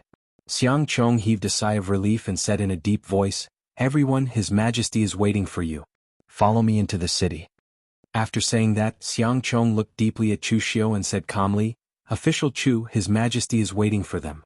Can we talk about this later?" Chu Xiu smiled and said, "North Garrison King, you worry too much. I'm just here to welcome an old friend. Is that not enough?" Xiang Chong snorted and said, "I hope so." After the people from the Taoist and Buddhist sects and the River Mountain Pavilion left, Tang Ye said, "The River Mountain Pavilion has a great reputation in the overseas region. Now that I look at it, it seems that they are ignorant and stupid." Chu Xiu said calmly, "If everyone in the world is smart, then there is no way to survive. This is very normal. Some people have lived for hundreds of years and still do not understand. This has nothing to do with age. Don't laugh at others. There are many old people like this in the Yinma clan." Tang Ye nodded. That seemed to be the case. Tang Ye did not forget how the 3 big shots of the Yinma clan had come to denounce them. They had gone too far. The probing at the city gate had made Chu Xiu understand. Although Xiang Long was old and on the verge of death, he was a hero who had led the rise of Northern Yen. He was not an easy person to deal with. He had used the tactics of combining the vertical and the horizontal, driving the tiger to swallow the wolf, and so on. For an emperor, he did not have to know how to govern the country. There were plenty of civil officials who would help him govern. He also did not have to know how to fight a war. The generals of the 5 armies were more familiar with these things than him. However, as an emperor he could not lack the ability to see the big picture. It was obvious that neither the Great Light Temple nor the Chunyang Dao sect could refuse Xiang Long's conditions. Even if they knew that this would anger Chu Xiu, even if they knew that Xiang Long was using someone else to kill him, they would still do it. This was because the price of using someone else was so high that they could not refuse. Just as Chu Xiu was about to go back and think of a plan, a person dressed like a butler walked in front of Chu Xiu and bowed. "Official Chu, His Highness invites you." Chu Xiu raised his eyebrows. "Your Highness?" The person said, "Of course, His Highness the Crown Prince. Xiang Chong is looking for me?" The person dressed like a butler looked a little unhappy. He paused and said, "Sir, please be careful. His Highness is now the Crown Prince. It is not good for you to call him by his name." Chu Xiu could fall out with the Zhao clan elder, who was also in the true fire spiritual refinement realm but could not see him clearly because of words. However, he would not lower himself to the level of a servant because it would lower his status. Right now he was only thinking about why Xiang Chong was looking for him. Xiang Chong had interacted with Chu Xiu before, but their relationship was not very deep. Previously, when Xiang Long had suppressed Chu Xiu had wanted to get Xiang Chong's help. However, after testing him, Xiang Chong had rejected him. From then on, Chu Xiu could tell what Xiang Chong's stance was. Since then, the two of them had no contact. Now that Xiang Chong had become the crown prince, could he still want to recruit him? As he thought about this, Chu Xiu said to the servant, "Lead the way." The servant brought Chu Xiu to the crown prince's palace. All these years, the crown prince's palace had been empty. Although it had been cleaned up, it was still messy and not suitable for living. However, Xiang Chong seemed to be afraid that he would lose his position. He could not wait to move into the crown prince's palace, regardless of whether this place was suitable for living. Chu Xiu waited in the simple and crude guest hall for a quarter of an hour before Xiang Chong came over. With a smile on his face he said, "Sir Chu, I have neglected you. Please forgive me for not coming out to meet you." Glancing at Xiang Chong, Chu Xiu could almost see through Xiang Chong's inner thoughts with his eyesight. He was pleased and arrogant, but he tried his best to hide it. He did not want others to see it. Even his tone when speaking to Chu Xiu was different from before. It had become a little arrogant. Although Xiang Chong was a prince in the past, he still had to be courteous to a young talent like Chu Xiu who had a great reputation in the pugilistic world. Later, when Chu Xiu became the viceroy of the Jinwu Hall, Xiang Chong did not even have the qualifications to recruit him. He could only express goodwill. But now, Xiang Chong has become the crown prince. In a few days he will become the emperor of Northern Yen, but you, Chu Xiu, are being suppressed by Imperial Father both openly and secretly. Chu Xiu, have you ever regretted not submitting to me? Chapter 929. Chu Xiu did not say much about Xiang Chong's arrogant attitude after gaining the upper hand. It was normal for a young man to have little experience. He would get used to it after a few ups and downs. Therefore, Chu Xiu just said lightly, "I wonder why your highness is looking for me?" Xiang Chong sat boldly on Chu Xiu's seat of honor. He did not look as courteous and cautious as he did before. He waved his hand and said, "Official Chu, there is no need to resort to insinuations. Now that both Taoism and Buddhism have entered the city, I'm afraid the days of Jinwu Hall will not be easy. I have known you for many years, Official Chu. Naturally, I want to help you, but this is my father's decision, and I can't do anything about it. But Official Chu, rest assured, as long as you are willing to assist me and temporarily break up Jinwu Hall and merge it into the Crown Prince's palace, when I inherit the throne, I will naturally find a way to help you rebuild Jinwu Hall. And I believe it will not take too long. Official Chu, I remember many years ago when you were still on the Longhu list and had not become famous in Jianghu, I wanted to recruit you, Official Chu, but Official Chu, you refused. Now, Official Chu, you have become famous in Jianghu, but I have also become the heir of Great Yen from a prince who has no power. I wonder if I am qualified to recruit you, Official Chu?" When Xiang Chong said this, his heart was full of joy. Before he became the crown prince, Chu Xiu actually felt that Xiang Chong was not bad. Because of Xiang Li's suppression, the prince did not have much of the arrogant temperament of the royal family. Instead, he had a little more of the generosity of Jianghu. At that time, Xiang Chong yearned for Jianghu. In the northern Yen, he was suppressed by Xiang Li and could not see any hope. For him, he wished he could be a Jianghu ranger instead of being born in an imperial family. Every day he was on tenterhooks and could not see freedom and hope. Yet now, a single sentence from Xiang Long had allowed him to completely turn the tables on Xiang Chong and become the inheritor and controller of this enormous empire. This enormous gap was sufficient to cause Xiang Chong's entire mentality to change, and this sort of change was something that even Xiang Long hadn't expected. In Xiang Long's plan, Xiang Chong only needed to watch the three forces of Taoism, Buddhism and Diabolism suffer a great loss, and then restore Jiangshan Pavilion to become a barrier against Eastern Qi. Then he would inherit the throne. That would be enough.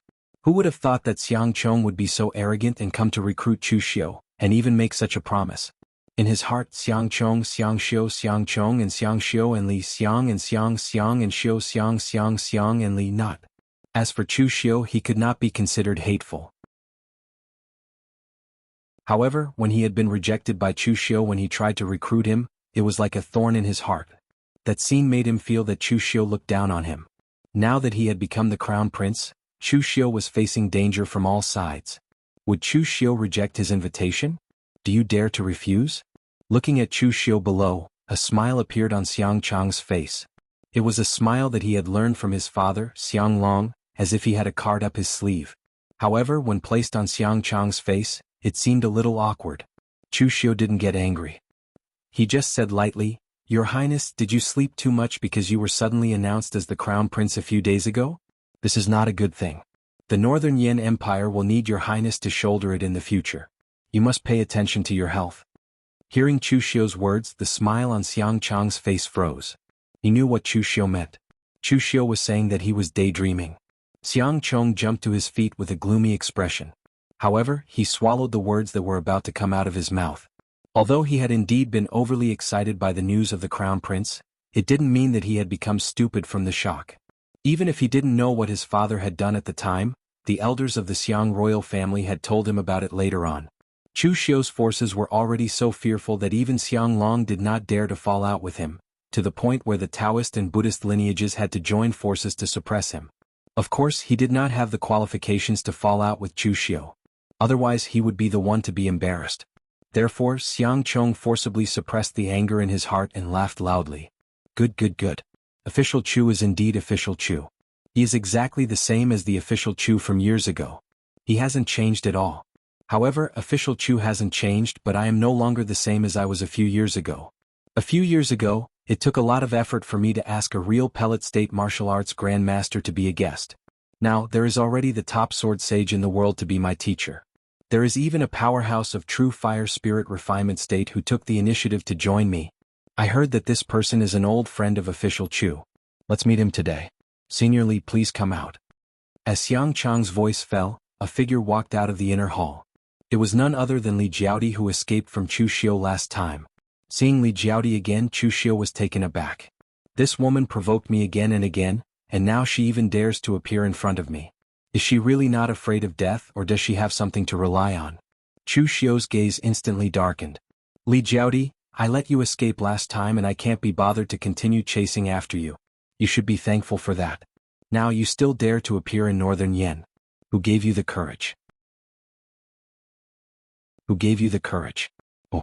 In the last battle in the Mahakala demon cult, Li Jiaodi was really scared by Chu Xiu. That kind of crushing power made her feel a sense of powerlessness. In the end, she had to use a secret technique to escape with her life, and she even almost suffered from chi deviation. If she hadn't been saved by someone and coincidentally solved her heart demon, her cultivation might have been crippled. So at this time, when Li Jiaodi faced Chu Xiu, although she still had the courage before, her face couldn't help but turn pale when she heard Chu Xiu's shout. Meanwhile, Xiang Chong said, Lord Chu, Senior Li is a revered elder of my crown prince's palace now. I didn't care about the enmity between the two of you in the past, but if you attack Senior Li now, then you're looking down on me. Teacher. As Xiang Chong shouted, Kong Dongming, the sword sage of the East Sea, appeared behind him. He was still holding his sword, looking sluggish. He didn't want to kill Chu Xiu, not even hostile. But Chu Xiu was sure that if he attacked here, the sword sage of the East Sea would definitely attack.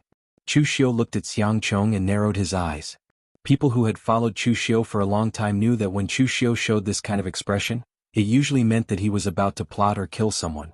People who narrowed their eyes were generally very scary. Very good. It seems that Your Highness has a card up your sleeve. But I still have to advise Your Highness, some people can't be used. Those who harm their master will be very miserable after using them. After saying this, Chu Xiu turned around and left. With Kong Dongming around, Chu Xiu couldn't kill Li Jiaodi. Kong Dongming's title as the sword sage of the East Sea was not just for show. He had earned it through fighting. Shin Baochen of the Sword Hut and Shin Tianwang of the Sword King City had been defeated by him. One could imagine how strong his swordsmanship was. Although he couldn't compare to the sword sage Gu Qingqing of 500 years ago, at least in the current martial arts world, there were not many people who could beat him in swordsmanship. For a person like Kong Dongming, besides swordsmanship, there was nothing else that could be stuffed into his head in this life. Only God knew what conditions Xiang Long had offered him that he could stay safely in Northern Yan and stay by Xiang Chang's side as a teacher. However, if Chu Xiu wanted to kill someone, not even Gu Qingqing, the sword saint of the Eastern Sea, could stop him. Not even Gu Qingqing, the sword saint from 500 years ago, could stop him. But at this time in the Crown Prince's palace, Xiang Chong didn't care about Chu Xiu's threat at all. He just thought that Chu Xiu wanted to save some face. Xiang Chong said to Li Jiaodi, "Senior Li, please rest assured. As long as you can assist me, Chu Xiu can't touch you." Li Jiaodi nodded stiffly. She was a standard Jianghu person.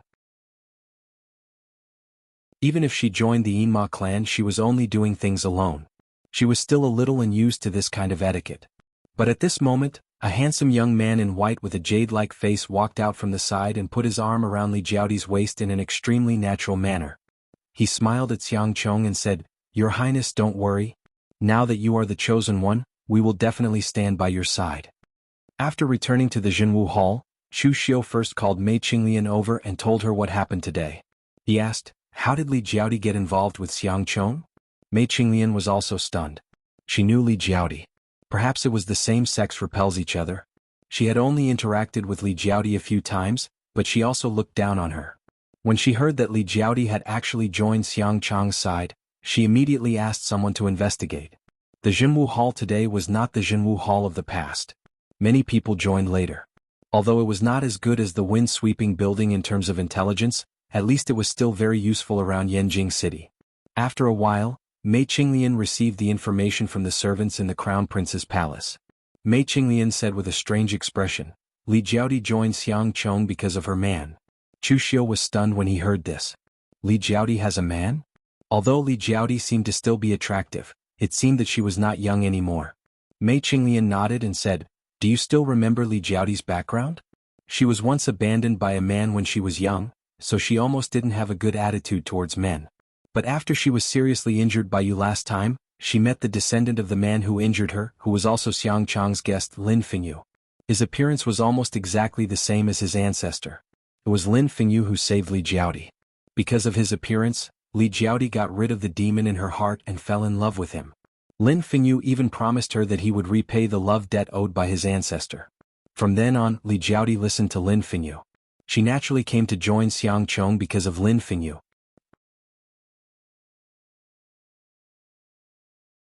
Chapter 930. After listening to Mei Qinglian's information, Chu Xiu's face was full of disbelief. He had countless conjectures before. For example, Li Jiaodi was angry that she suffered a loss last time, so she took advantage of him being suppressed by Xiang Long this time to find trouble with him. Or the other big shots of the Yinma clan were dissatisfied with him, so they joined forces to pressure him and protect Li Jiaodi from behind. But he never thought that Li Jiaodi appeared by Xiang Chong's side because of a man. Chu Xiu said with a strange expression, "If I'm not wrong, Li Jiaodi is not young anymore, right? How old is that man? An old cow eating young grass?" Mei Qinglian waved her hand casually and said, "Of course not young. Anyway, he's much older than me. Lin Fengyu is a good-for-nothing. He only reached the innate realm when he was in his 20s by relying on the elixir left by his ancestors. The Lin family's ancestors were relatively glorious, but in his generation they had completely declined. He was the only one left in the family, so he joined Xiang Chong, an unfavored prince, as a follower. And it's not that I look down on Li Jiaodi.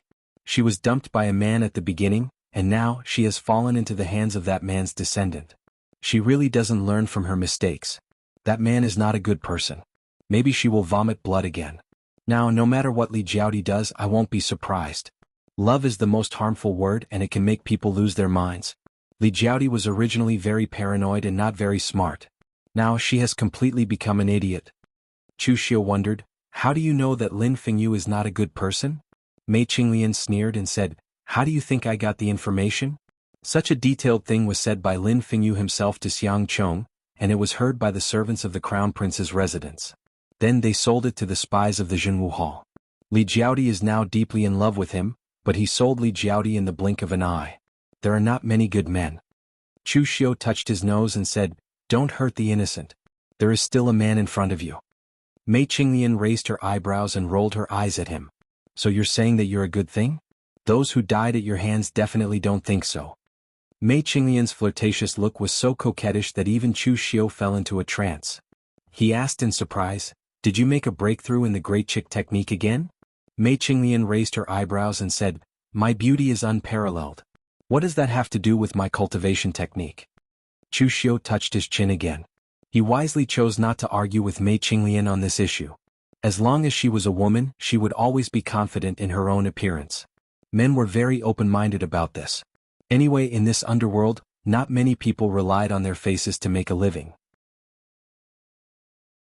Of course, there were exceptions such as Fang Qishao, who thought that his handsomeness was comparable to that of Lu Fengxian and felt very good about himself. Chu Xiu knocked on the table and said, "There is enough trouble. It doesn't matter if there is another Li Jiaodi. In fact, one Li Jiaodi is not even a problem. I rarely misjudge people, but I have to say that I have misjudged Xiang Chong. This person's desire for power has swelled to the point that it has become somewhat distorted." Mei Qinglian said, "From a prince with the lowest chance of inheriting the throne to the crown prince, and it won't take long for him to inherit the throne.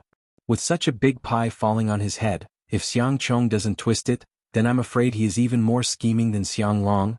Just as Chu Xiu was about to say something, someone suddenly came in to report that Xiang Li had come to visit. Mei Qinglian was surprised and said, "What is he here for? Could it be that he wants us to help him ascend the throne?" Chu Xiu raised his eyebrows and said, "Apart from this, what else can he do for us? Moreover, why can't we help him ascend the throne?" Mei Qinglian was suddenly stunned. To be honest, she really did not expect Chu Xiu to be so bold. All along, Mei Qinglian thought that Chu Xiu only wanted to protect himself, to protect the power and foundation of Jinwu Hall in northern Yen. Who would have thought that Chu Xiu's thinking was even more exaggerated? He actually wanted to intervene in the battle for the throne of northern Yen. If Chu Xiu did this, his opponent would not only be Xiang Long, but the entire northern Yen royal family and the northern Yen imperial court. Mei Qinglian still wanted to say something, but Chu Xiu turned and left. Behind him, Mei Qinglian shook her head.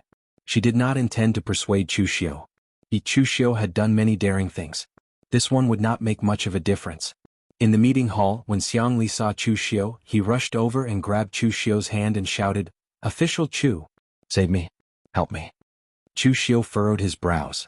He slowly released his true qi, stabilizing Xiang Li's body and moving him away. He was not used to a man holding his hand. "Your Highness, don't be so agitated. The sky has not fallen and you are not dead yet. Why are you panicking?" After letting Xiang Li sit on the chair to calm down, Chu Xiu sized up the current Xiang Li. In just a few days, Xiang Li was almost unrecognizable. Although Xiang Li was arrogant before, he had the bearing of a member of the royal family. But now Xiang Li was in a mess. He was not in the mood to tidy up his beard and hair. In addition, his eyes were bloodshot and sunken after a long period of insomnia. He looked miserable. During this period, Xiang Li was really about to be driven crazy. Not only did he give Xiang Chong the throne that he had hoped for so many years, he also knew that once Xiang Chong secured the throne, he would definitely be the first to be cut. All these years he had suppressed Xiang Chong more than once or twice. Of course, he knew how much his 13th brother hated him. Once Xiang Chong ascended to the throne, would he still have a way out? Moreover, the fight for the throne had always been something that could not be spared. His father had even killed his own brother who was born from the same mother, not to mention Xiang Chong. In the past few days, Xiang Li had seen the hypocrisy of the world. The forces that had promised to submit to him, including the military, the civil officials, and the nobles of the royal family, all left him decisively after he lost power. They threw themselves into Xiang Chong's arms and he could do nothing about it. Originally, Xiang Li was drowning his sorrows in wine in his residence. In the end, he accidentally heard the news of the conflict between Chu Xiu and Xiang Chong. He suddenly thought of something. He had cooperated with Chu Xiu before. Even though Chu Xiu was being suppressed by Xiang Long now, the only one who could save him and dared to come to his rescue was Chu Xiu. Therefore, Xiang Li could not wait to go to him directly. He put down his dignity and everything else. When he saw Chu Xiu, it was as if he had grabbed hold of a life-saving straw. He refused to let go. Xiang Li took a deep breath and said in a low voice, "Official Chu, although I am not dead now, it is uncertain whether I will live or die in the future. Today I came prepared for the worst. As long as Official Chu can save my life, I will hand over all my savings to you, Official Chu." In front of Chu Xiu, Xiang Li no longer addressed himself as a prince. To him, staying alive was more important than anything else. Chu Xiu said indifferently, "Your Highness, you don't have to worry so much. I have already said that the sky has not fallen and Xiang Chong has not succeeded the throne. You have been longing for the position of crown prince for more than a decade. Now that it is gone, are you really willing?" If you are only thinking about staying alive, you will seem a little too cowardly. At this point, Chu Xiu's tone seemed to contain some kind of magic. When Xiang Li heard this, a strange light flashed in his eyes. Your Highness, do you want to take back everything that belongs to you and ascend to the throne of the Northern Yin? Xiang Li was stunned for a moment. Trembling slightly, he said, Ascend to the throne of the Northern Yin? Do I still have a chance? That is an order from my imperial father. Everyone has already pledged their allegiance to Xiang Chong. He also has the Eastern Sea Sword Sage Kong Dongming as his master. He has also been blessed by the Nine-Dragon Seal. In a day he has everything that a crown prince should have. What can I use to fight against him? Fight with him? Chu Xiu stood up and stared at Xiang Li. I don't need you to fight with him. You don't need to fight with him. Just leave it to me. You just need to do as I say. I guarantee that I will help you ascend to the throne. Of course you must listen to me. Otherwise you will be a pile of mud. No matter how hard I try, I will not be able to stick it to the wall. Chu Xiu's words seemed to contain some sort of magic. Xiang Li's panicked heart calmed down a little. Looking at Chu Xiu, Xiang Li still trembled. Official Chu, can you really help me take back the throne? As long as you trust me, I can. Xiang Li still had some doubts. But Official Chu, why are you doing this? What do you stand to gain? Chu Xiu said calmly, the Northern Yin does not belong to your imperial father alone.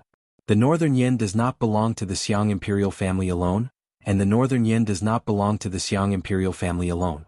Xiang Chong has obtained everything that belongs to your imperial father. Of course, he will resolutely carry out your imperial father's policies. Therefore, if he becomes the emperor, it will affect my interests. I'm very unhappy. If I help you ascend to the throne, I will help you guard the Northern Yin. The country is yours. The martial world is mine. Chu Xiu's wild ambition and blatant desire for power made Xiang Li feel even more at ease. Even if Chu Xiu only wanted to rule the Northern Yin with him, even if Chu Xiu wanted to become the emperor and leave him a lifetime of riches and honor, Xiang Li would be willing. No one was willing to die. Xiang Li did not want to die. Even if he had to sell everything as long as he could live, he would do it. Therefore, Xiang Li didn't even think about it. He nodded heavily. As long as Official Chu can help me seize the throne, I will agree to anything. Half of the land of Northern Yin belongs to Xiang, and the other half belongs to Chu. Hearing this, Chu Xiu could not help but reveal a smile at the corner of his lips. Mei Qinglian was still listening outside the door. Of course, she wasn't eavesdropping. She was openly eavesdropping. When she heard Xiang Li's words, she couldn't help but shake her head at how easily he betrayed his country. Chu Xiu's methods were even more excessive than those of the sixth demon sect. They only triggered the demons in people's hearts.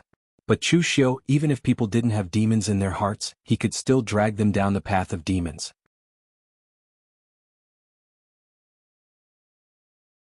Chapter 931. Xiang Li came at the right time. Even if he didn't come, Chu Xiu would come looking for him. Xiang Long's plan was to suppress the subduing martial hall. Xiang Chong, as his successor, had parted with Chu Xiu on bad terms today. He would definitely carry out Xiang Long's policy. It was unrealistic for Chu Xiu to overthrow the Xiang royal family and become the emperor. Therefore, the solution lay with Xiang Li. Knocking on the table, Chu Xiu said in a deep voice, Your Highness, do you remember that I once placed some people from the Yinma clan into the various departments of the Northern Yin?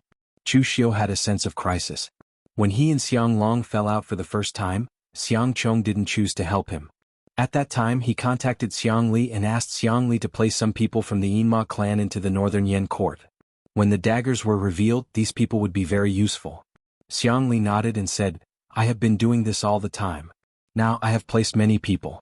But now that I have lost power, those bastards are all on Xiang Chong's side. Now, my power is pitifully small. I can no longer place people from the Yinma clan into the other departments of the Northern Yin. Chu Xiu waved his hand and said, That doesn't matter. Are those people at risk of being discovered? Xiang Li shook his head and said, Absolutely not. Even the people who personally gave the order don't know who I placed. At that time they were still obedient and didn't ask or inquire. Now that I have lost power, they have probably forgotten about this matter.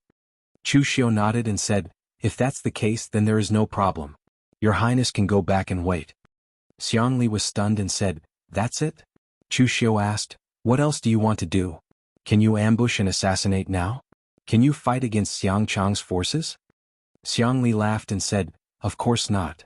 He couldn't do anything with the little power in his hands. Otherwise he wouldn't have asked for help from Chu Xiu.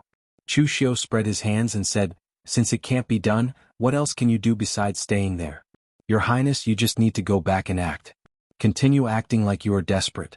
Don't let others suspect you. I believe that with your acting skills, there should be no problem." Hearing Chu Xiu say this, Xiangli could only go back sneakily. For Xiangli, although he was still a little nervous, he had no other choice but to trust Xiu. After Xiangli left, Mei Qinglian walked in and said, "Xiang Qinglian, Xiu is to do." After Li had left, Mei Qinglian, "Of course. Otherwise, why would I talk so much nonsense with him?" Chu Xiu waved his hand and a cold light flashed in his eyes. He said, "They should be making their move. Xiang Long has already made his move. We cannot just sit here and wait for death. What should we do first?" Mei Qinglian was also very straightforward. Since Chu Xiu had a plan, the others in Jinwu Hall could only cooperate. After all, Chu Xiu was the core of the entire Jinwu Hall. Very simple. Help me find out what Taoist Wuyang has been up to recently. At this moment, Taoist Wuyang was preparing to flee. That's right, flee. Recently, Taoist Wuyang had been keeping a low profile. To be more precise, it wasn't that he didn't want to be high profile, but reality didn't allow it. The Northern Yin was in a mess recently, with experts emerging in large numbers. With Taoist Wuyang and the Shadow Mountain sect's meager resources, he couldn't afford to be high profile. In fact, Taoist Wuyang had joined the Northern Yin long ago. In fact, when the Northern Yin allied with the Northern Yin Jianghu, he had joined the Northern Yin Jianghu. That was because the Northern Yin Kingdom was the only one among the three kingdoms that was willing to cooperate with the Jianghu. Regardless of whether they were righteous or evil, they would not reject anyone.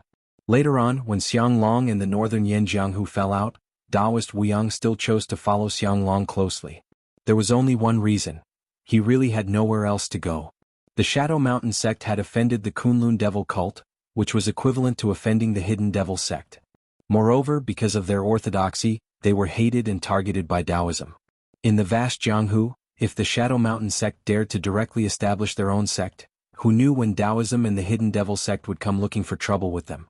Therefore, when Xiang Long promised that the Shadow Mountain sect could become the national religion of the Northern Yin, he had always followed Xiang Long closely. Unfortunately, even though Taoist Wuyang wasn't young anymore, he was still toyed around by Xiang Long. He had been tricked by Xiang Long for more than 10 years. From the beginning, Xiang Long's attitude towards these martial sects was to make use of them. He had never treated them as one of his own. Even if Taoist Wuyang waited his entire life, he wouldn't be able to become the national religion. It was all thanks to Chu Xiu that he could truly see Xiang Long's thoughts. After the last court session, when Taoist Wuyang saw Xiang Long's methods, his first reaction was that he should leave. The waters of the Northern Yin were getting murkier and murkier. There was no longer a place for the Shadow Mountain sect to stay. Of the three sects of Taoism, Buddhism, and Devil, the Shadow Mountain sect had enmity with two of them. This place was practically a hell.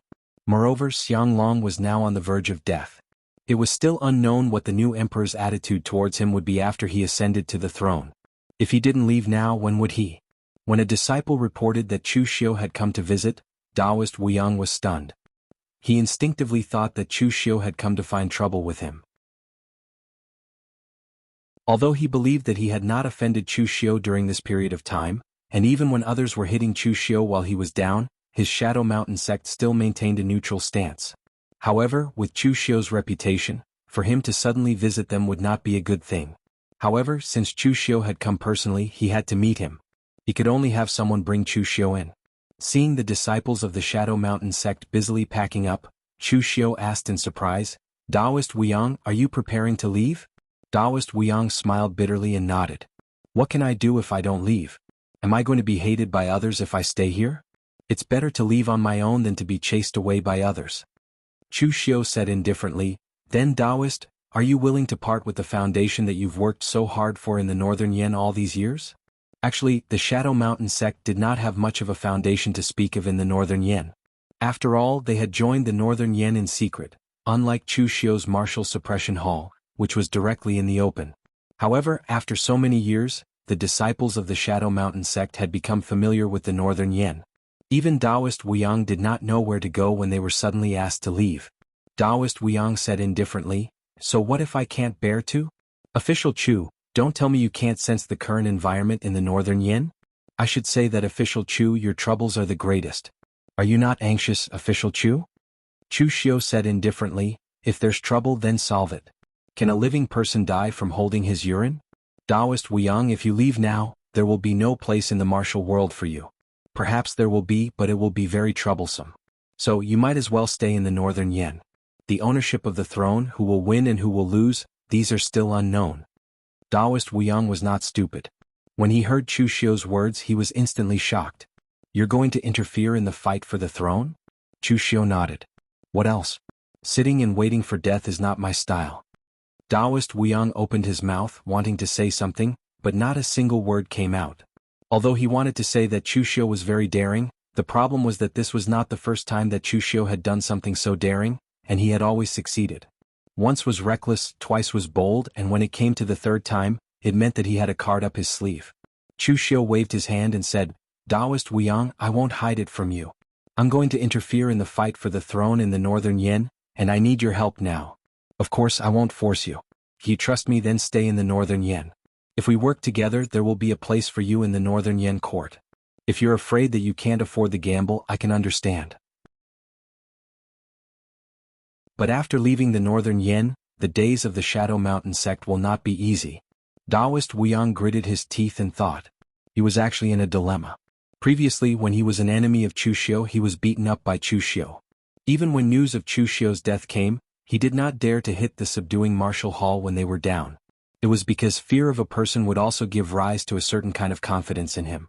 If this matter was brought up by someone else, Taoist Wuyang would definitely reject it without a second thought. But since it was Chu Xiu who brought it up, it was worth considering. At this moment Chu Xiu said, Taoist Wuyang, if you agree to work together with me, then we'll be on the same side. I can also promise you that the grudge between the Shadow Mountain sect and the Kunlun Devil cult will be written off. Taoist Wuyang raised his head and looked at Chu Xiu. Are you serious? You can represent the entire Hidden Devil clan? In the past, the Shadow Mountain sect had offended Dugu Weiwei, the Kunlun Devil cult. Back then, the Shadow Mountain sect had already burned incense to the heavens for not being destroyed. But because of the grudge in the past, the Hidden Devil clan was still unwilling to let the Shadow Mountain sect go. If this grudge was resolved, it could even be said that the Shadow Mountain sect had removed half of its karma. Chu Xiu said indifferently, I'm now the heir of the Hidden Devil clan. Do you think my words can represent the Hidden Devil clan? And even if there are different voices it doesn't matter. Every word depends on strength. Now, in the Hidden Devil clan the one standing behind me is Elder Wei. My clan is the strongest so my words mean what I say. After receiving Chu Xiu's affirmation, Taoist Wuyang gritted his teeth and said, All right then, this humble Taoist will bet on this. I hope that official Chu you won't disappoint this humble Taoist. Chu Xiu smiled faintly and said, Taoist, don't worry. As long as it's someone who has worked with me before, there won't be any disappointment. Taoist Wuyang did not beat around the bush. He said directly, Do you have any plans now? What should our first step be? Chu Xiu stretched out a finger and said, Of course there needs to be a plan. But it has to be done step by step. The first step is for you to join Xiang Chang's side. Everyone knows about the grudge between us. On the contrary, not many people know about the secret agreement between us. It's reasonable for you to seek refuge with Xiang Chong now. No one can find anything suspicious about it.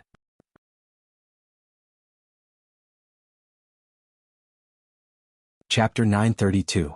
Many in the northern Yen knew of the relationship between Chu Xiu and Taoist Wuyang. It was Xiang Long who had sent Taoist Wuyang to the subduing martial hall to keep Chu Xiu in check.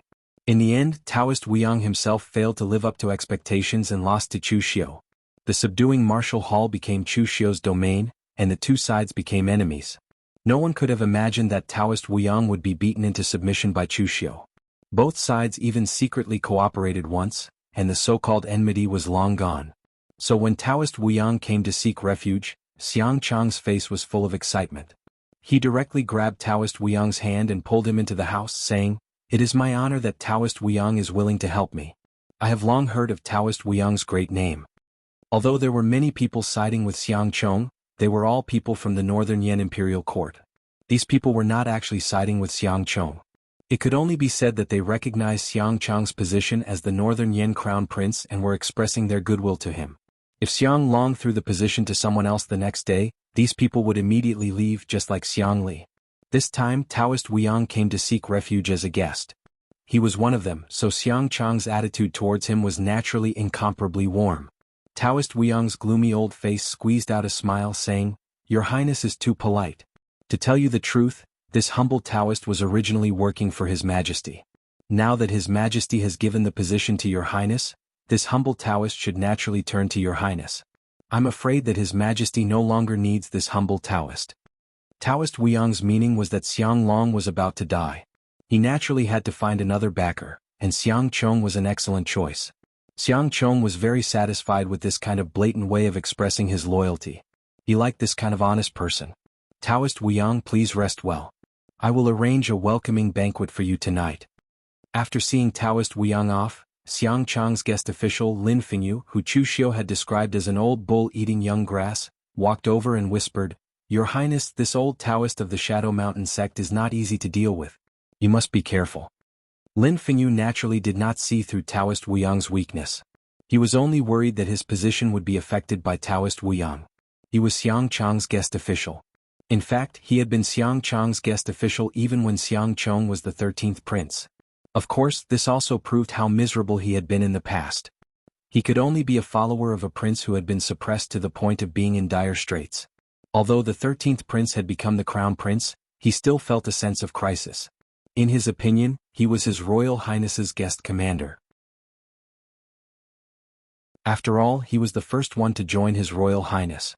Of course, if it wasn't for Li Jiaodi, he wouldn't even be able to get his current position. He was just a Xiantian stage martial artist and would probably have been kicked away by Xiang Chong long ago. However, that was indeed the case. Now that Xiang Chong had kept him and given him a high position, it was also for Li Jiaodi's sake. Lin Fengyu did not feel that he was living off a woman. In his eyes, he was repaying the debt of love from his ancestors. Although in terms of age, Li Jiaodi could even be his great-grandmother, she was an expert in the true fire spirit refinement realm. According to the lifespan of someone in the true fire spirit refinement realm. Although she wasn't considered young, she wasn't too old either, right? Since it was the same with a blanket, Lin Fengyu did not feel wronged. Xiang Chong waved his hand. "Don't worry. Father has used Taoist Wuxiang for so many years, why can't I?" You don't know much about the background of the Shadow Mountain faction. Their ancestors had once offended the Kunlun demon sect, and they were hated and targeted by the Dao sect. In the pugilistic world they are hated by everyone. Only the Northern Yen Kingdom can protect them. Now that Father is ready to pass the throne to me, he naturally has to come and join me. At this point, Xiang Chong snorted coldly and said, "Chu Xiu is untactful, but his old rival is quite tactful. People of the pugilistic world have their advantages. They will not participate in the struggle for fame and wealth in the court. Compared to other generals and nobles, they are easier to control. In the past, Father worked with the Northern Yen pugilistic world. This is a good move. In the future, I can consider working with people of the pugilistic world. No, I should take in some people of the pugilistic world." Xiang Chong had always yearned for the pugilistic world. In the past, none of the Northern Yen royal family, nobles, military or civil officials joined him. This made Xiang Chong hate them. Even though they were now on his side, Xiang Chong still did not like them. Instead, he preferred to recruit people of the pugilistic world as his followers. However, Xiang Chong had forgotten one thing. The people who formed the Northern Yen court were not people of the pugilistic world. It was the military, the Xiang royal family, nobles and civil officials. At the welcoming banquet that night, Taoist Wuxiang began to crazily flatter Xiang Chong. Although his acting skills were not that great, he wore a gloomy expression most of the time, so no one could see any awkwardness. Although Xiang Chong spoke modestly, he was actually quite pleased. Right now, in the Crown Prince Palace, his subordinates were only Lin Fengyu and the others who had joined him. Their strength was limited. Even if they flattered him, he would not feel happy. There was also Li Jiaodi. Although she joined the Crown Prince Palace because of Lin Fengyu with her personality, it was already good enough that she did not offend Xiang Chong with her sharp tongue. How could she flatter him? As for Kang Dongming, he was just a name to scare people. Although he was Xiang Chong's teacher in name, he had never spoken a word to Xiang Chong. That was why Xiang Chong was very satisfied that a person of power and status like Taoist Wuxiang was flattering him. After 3 rounds of wine, Taoist Wuxiang wiped his mouth and said, "Your Highness does not care about our identity as uncivilized people and is willing to accept us. This old Taoist is truly grateful. My Shadow Mountain sect has experienced the fickleness of the world. The only ones who are willing to accept us are His Majesty and Your Highness. We will remember this kindness for generations to come. Xiang Chong waved his hand generously and said, "Don't say that, Taoist. Although I was born in a royal family, I have always yearned for the pugilistic world. Moreover, I have never cared about the sex of the pugilistic world. As long as you are under my command, you are one of us. Whatever you have done in the past, I will not ask nor care." Taoist Wuyang was moved and immediately said, "Your Highness is indeed generous. Actually, there are many people like my Shadow Mountain sect who are not accepted in the pugilistic world.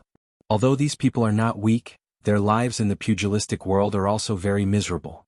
If your Highness does not mind, this humble Taoist can act as a middleman for your Highness and let them join the Crown Prince Palace. I only ask for your Highness's protection." Xiang Chang's eyes immediately lit up. "Taoist, rest assured. Whether it is Taoism, Buddhism or Devil, as long as they are willing to join me, I will definitely treat them equally." Xiang Chong did not expect that his acceptance of Taoist Wuyang would actually have the effect of buying a horse's bones with 1,000 gold pieces. Even if these people were villains or traitors of the sect, he did not care. As long as they were of use to him, it was fine. A strange look appeared in Taoist Wuyang's eyes. After the banquet ended, he immediately had the disciples of the Shadow Mountain sect secretly send the news to the Suppression Martial Hall. At this moment, in the Suppression Martial Hall, Chu Xiu received the news from Taoist Wuyang and a sharp glint appeared in his eyes. Things were going very smoothly. Chu Xiu had Taoist Wuyang join Xiang Chong's ranks not to do anything to Xiang Chong at the crucial moment, but to add a few more people to Xiang Chong's side. Didn't you, Xiang Chong, want to strengthen your forces? Didn't you want the experts of the pugilistic world to join you? Chu Xiu was satisfied now. The Northern Yin Imperial Court had never belonged to Xiang Long or Xiang Chong alone. If Xiang Chong followed Xiang Long's plan and waited patiently for a period of time, he would naturally be able to smoothly inherit the throne. However, it was a pity that the desire for power could bring about great changes in a person. Xiang Chong had become the crown prince from a fallen prince, and he could not wait to show off. Therefore, Chu Xiu's first step was to make Xiang Chong and the Northern Yin Imperial Court, as well as all the Northern Yin forces, completely fall out with each other. With Xiang Long around, no matter how much Xiang Chong went overboard, no one could say anything. However, once Xiang Long died, could a crown prince who was not recognized by any Northern Yin authorities inherit the throne? This was hard to say. Mei Qinglian was by Chu Xiu's side, so she roughly understood Chu Xiu's plan. However, Mei Qinglian was still puzzled. Who are you going to place beside Xiang Chong? The Yinma clan won't work. Li Jiaodi is by Xiang Chong's side. If you place someone from the Yinma clan beside Xiang Chong, she will easily recognize them. People from the Blue Dragon Society won't work either. Ordinary killers from the Blue Dragon Society can work, but they are too weak. As for the 7 dragon heads, they are not unknown people, so it will be easy to find them. Chu Xiu smiled and said, "You forgot about a place. In Green Capital there are many capable experts. Who can recognize them?" Mei Qinglian's eyes suddenly lit up. She had really forgotten about this place. Although the martial artists from Green Capital had stayed in that place for a lifetime, their strength was definitely not comparable to the martial artists of the same rank in the outside world. However, the weakest real pellet state was still real pellet state, and the weakest real fire spirit refinement state was still real fire spirit refinement state. However, Mei Qinglian then frowned and said, "What about their identities? If you only place one person beside Jin Chong, it will be fine. Just say that the other party is some hidden expert or something. However, if you place several people beside Jin Chong, but none of them have any identity at the same time, as if they came out from a crack in a stone, everyone will be suspicious." Chu Xiu waved his hand and said, "The identity is simple. With Wind Sweeping Tower, do you still need to worry about the identity problem? Let Wind Sweeping Tower make up a random one. But Wind Sweeping Tower will not listen to you so easily. Wind Sweeping Tower still has this bit of credibility. Forging identity information is taboo for Wind Sweeping Tower. No matter how much money you take out, Wind Sweeping Tower will not cross the bottom line." Chu Xiu said indifferently, "Bottom line? There is no such thing as bottom line in this world. If you can't do it, it is because the benefits are not enough. If the benefits are enough, I will let Wind Sweeping Tower say that pigs can fly." Wind Sweeping Tower will also record the appearance of flying divine pigs in their intelligence.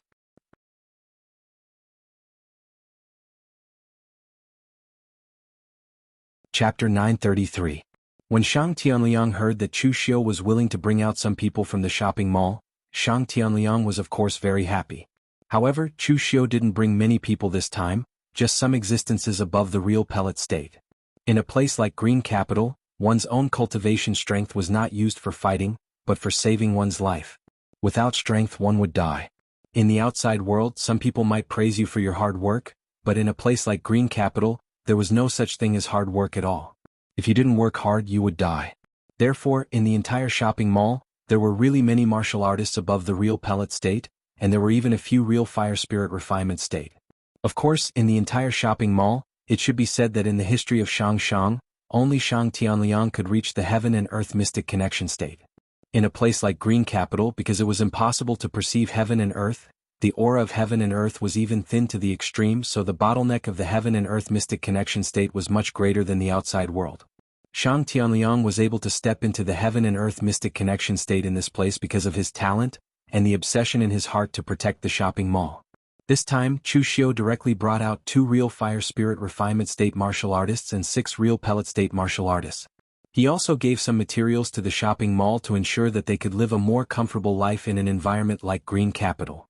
It was enough to place these people around Jinchong. Moreover, the more people there were, even if there were detailed identities, it would be suspicious. When returning to Northern Yen, Chu Xiu asked Shang Tianliang to leave with his people first, while he went to the wind-sweeping building to find Qi Yuanli. When Qi Yuanli learned that Chu Xiu came to find him, he was still a little surprised.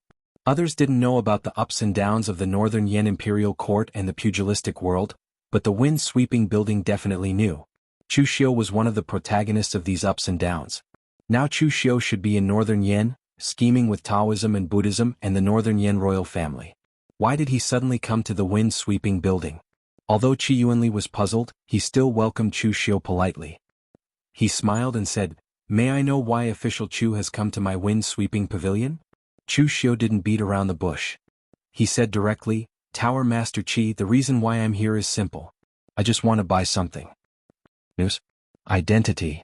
Chu Xiu knocked on the table and said, "I have a few people that I need wind-sweeping tower to give them a new identity. I want them to go from nothing to something. I believe that wind-sweeping tower should be able to do this easily." Qi Yuanli immediately refused. "Official Chu, it's not that I don't want to help you, but this kind of fake identity information has violated the bottom line of my wind-sweeping tower. It's fine if we don't know all the information in the pugilistic world. After all, anemophilia isn't a god. However, even if we don't know the information we wouldn't dare to write it, let alone fake an identity." Chu Xiu said, "I know that this matter puts wind-sweeping tower in a difficult position, so I'm not asking for your things for free. I also have a piece of information for you. It's a deal." Qi Yuanli said, "Official Chu, this is a matter of the bottom line. You can exchange any information." Before he could finish, Chu Xiu said, "What if this information is about the ancient sects during the Great Ancient Calamity?" The moment he said this, Qi Yuanli immediately swallowed back his evasive words. He immediately stood up and said, "Sir Chu, please wait a moment. I can't make the decision on this matter. I need to consult the Tower Master." After saying that, Qi Yuanli left while Chu Xiu drank his tea leisurely. Just as he thought, wind-sweeping tower had no bottom line. It was the same for everyone. The so-called bottom line was a joke. It was only because the benefits were not attractive enough. After a while, Fang Fifeng came into the house. He cupped his hands and bowed to Chu Xiu.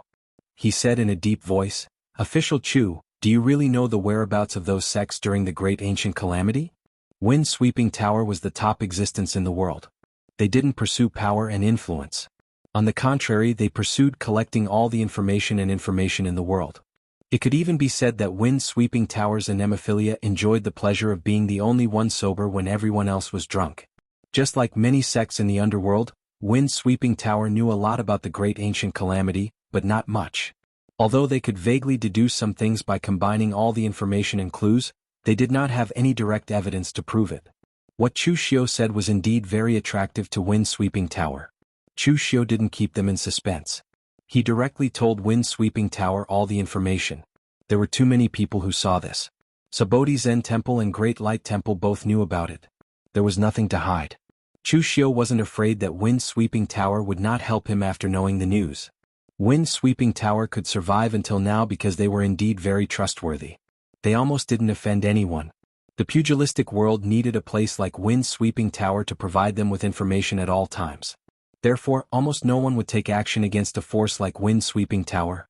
Of course, this was on the premise that Wind-Sweeping Tower knew how to behave. The price of provoking Chu Xiu was not something Wind-Sweeping Tower could afford. After listening to Chu Xiu, Fang Fifan let out a long sigh. The Daluotian, the ancient sect, still existed. This news could be said to be shocking. At least, even if Fang Fifan knew about it, he wouldn't dare to casually say it. Just like when Su Jing and the others also knew about it, they didn't say anything. Fang Fifan didn't doubt the authenticity of this news. According to Chu Xiu, there were too many people who knew about this. It would be very easy for Fang Fifan to find someone to verify it. Chu Xiu said lightly, "Tower Master Fang, I wonder if this news is enough for Wind-Sweeping Tower to forge a few fake identities for me?" Fang Fifan smiled bitterly and said, "Yes, of course." In fact, Fang Fifan would rather that Chu Xiu had never appeared. He also didn't know about this news. With Chu Xiu's reputation in the pugilistic world and his usual way of doing things, only God knew what he was going to do with these fake identities. Fang Fifan didn't dare to inquire about it. It was impossible for him to inquire about it. However, now that Chu Xiu had revealed the news, it was indeed shocking. Fang Fifan couldn't bear the consequences if he went back on his word after hearing the news. Therefore, Fang Fifan had no choice but to obediently follow Chu Xiu's request. He forged all the fake identities of those people in Green City. Then he used the formation of Wind-Sweeping Tower to spread the news to all the branches in the pugilistic world within an hour. It had to be said that Wind-Sweeping Tower's efficiency in this aspect was very praiseworthy. After all, the pugilistic world was so big. If they relied on manpower to spread the news, how long would it take for the news to reach them? It would be too late even if they ate sh*t.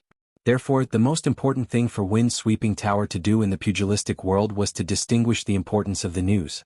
Some of the more important news had to be sent to the headquarters as soon as possible. After returning to northern Yen, Chu Xiu didn't let Taoist Wu Wang immediately put them under Jin Chang's command. Instead, he asked someone to teach them some general knowledge of the outside world and correct their accent. The accent of ancient times was different from that of modern times. Actually, this wasn't a big deal. The pugilistic world was so big that the accents of northern Yen, eastern Qi, and western Chu were all different. Especially in western Chu, it was possible for a village to have a different accent. But there were so many experts and they all spoke the same thing. Could it be that they were all from the same village? This was too fake. Therefore he had to have them change their accents.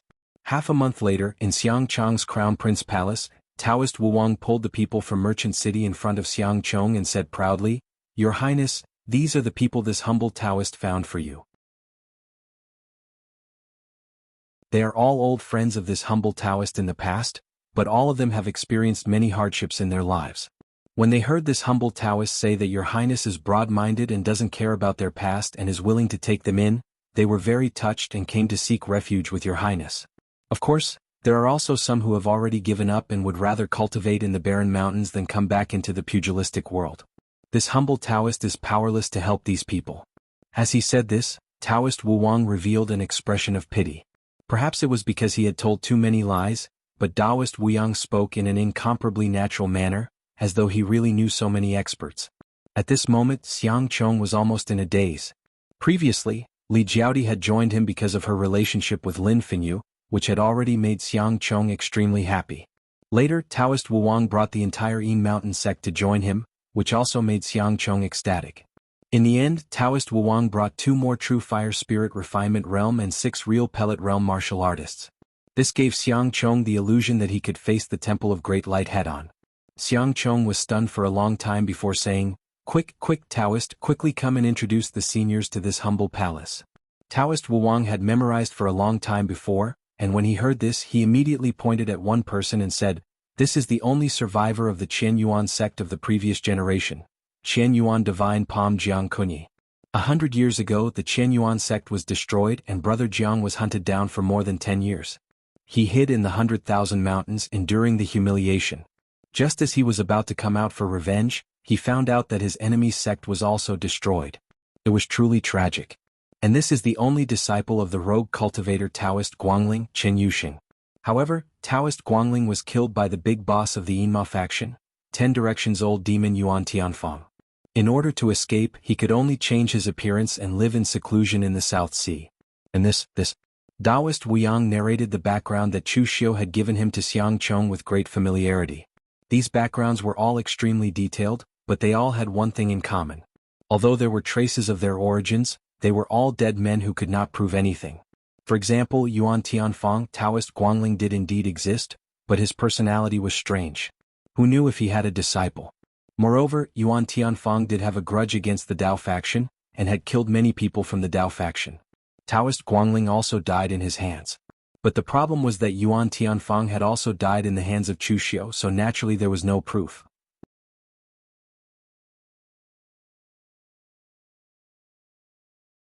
Chapter 934. Suddenly receiving the loyalty of so many powerhouses in the pugilistic world, Xiang Chong almost lost his composure. This was a genuine true fire spirit refinement state powerhouse and a real pellet state grandmaster, and each of them had an extraordinary background. At this time Lin Fengyu, who had been following behind Xiang Chong, said, "Your Royal Highness, although it is a good thing that so many people have joined us, isn't it a bit suspicious that so many people came all at once?" Lin Fengyu was targeting Taoist Wuyang not because he saw something wrong with Taoist Wuyang, but purely because he wanted to fight for favor. Taoist Wuyang snorted coldly, "Suspicious? What does a waste like you know? Are you doubting my friendship with them?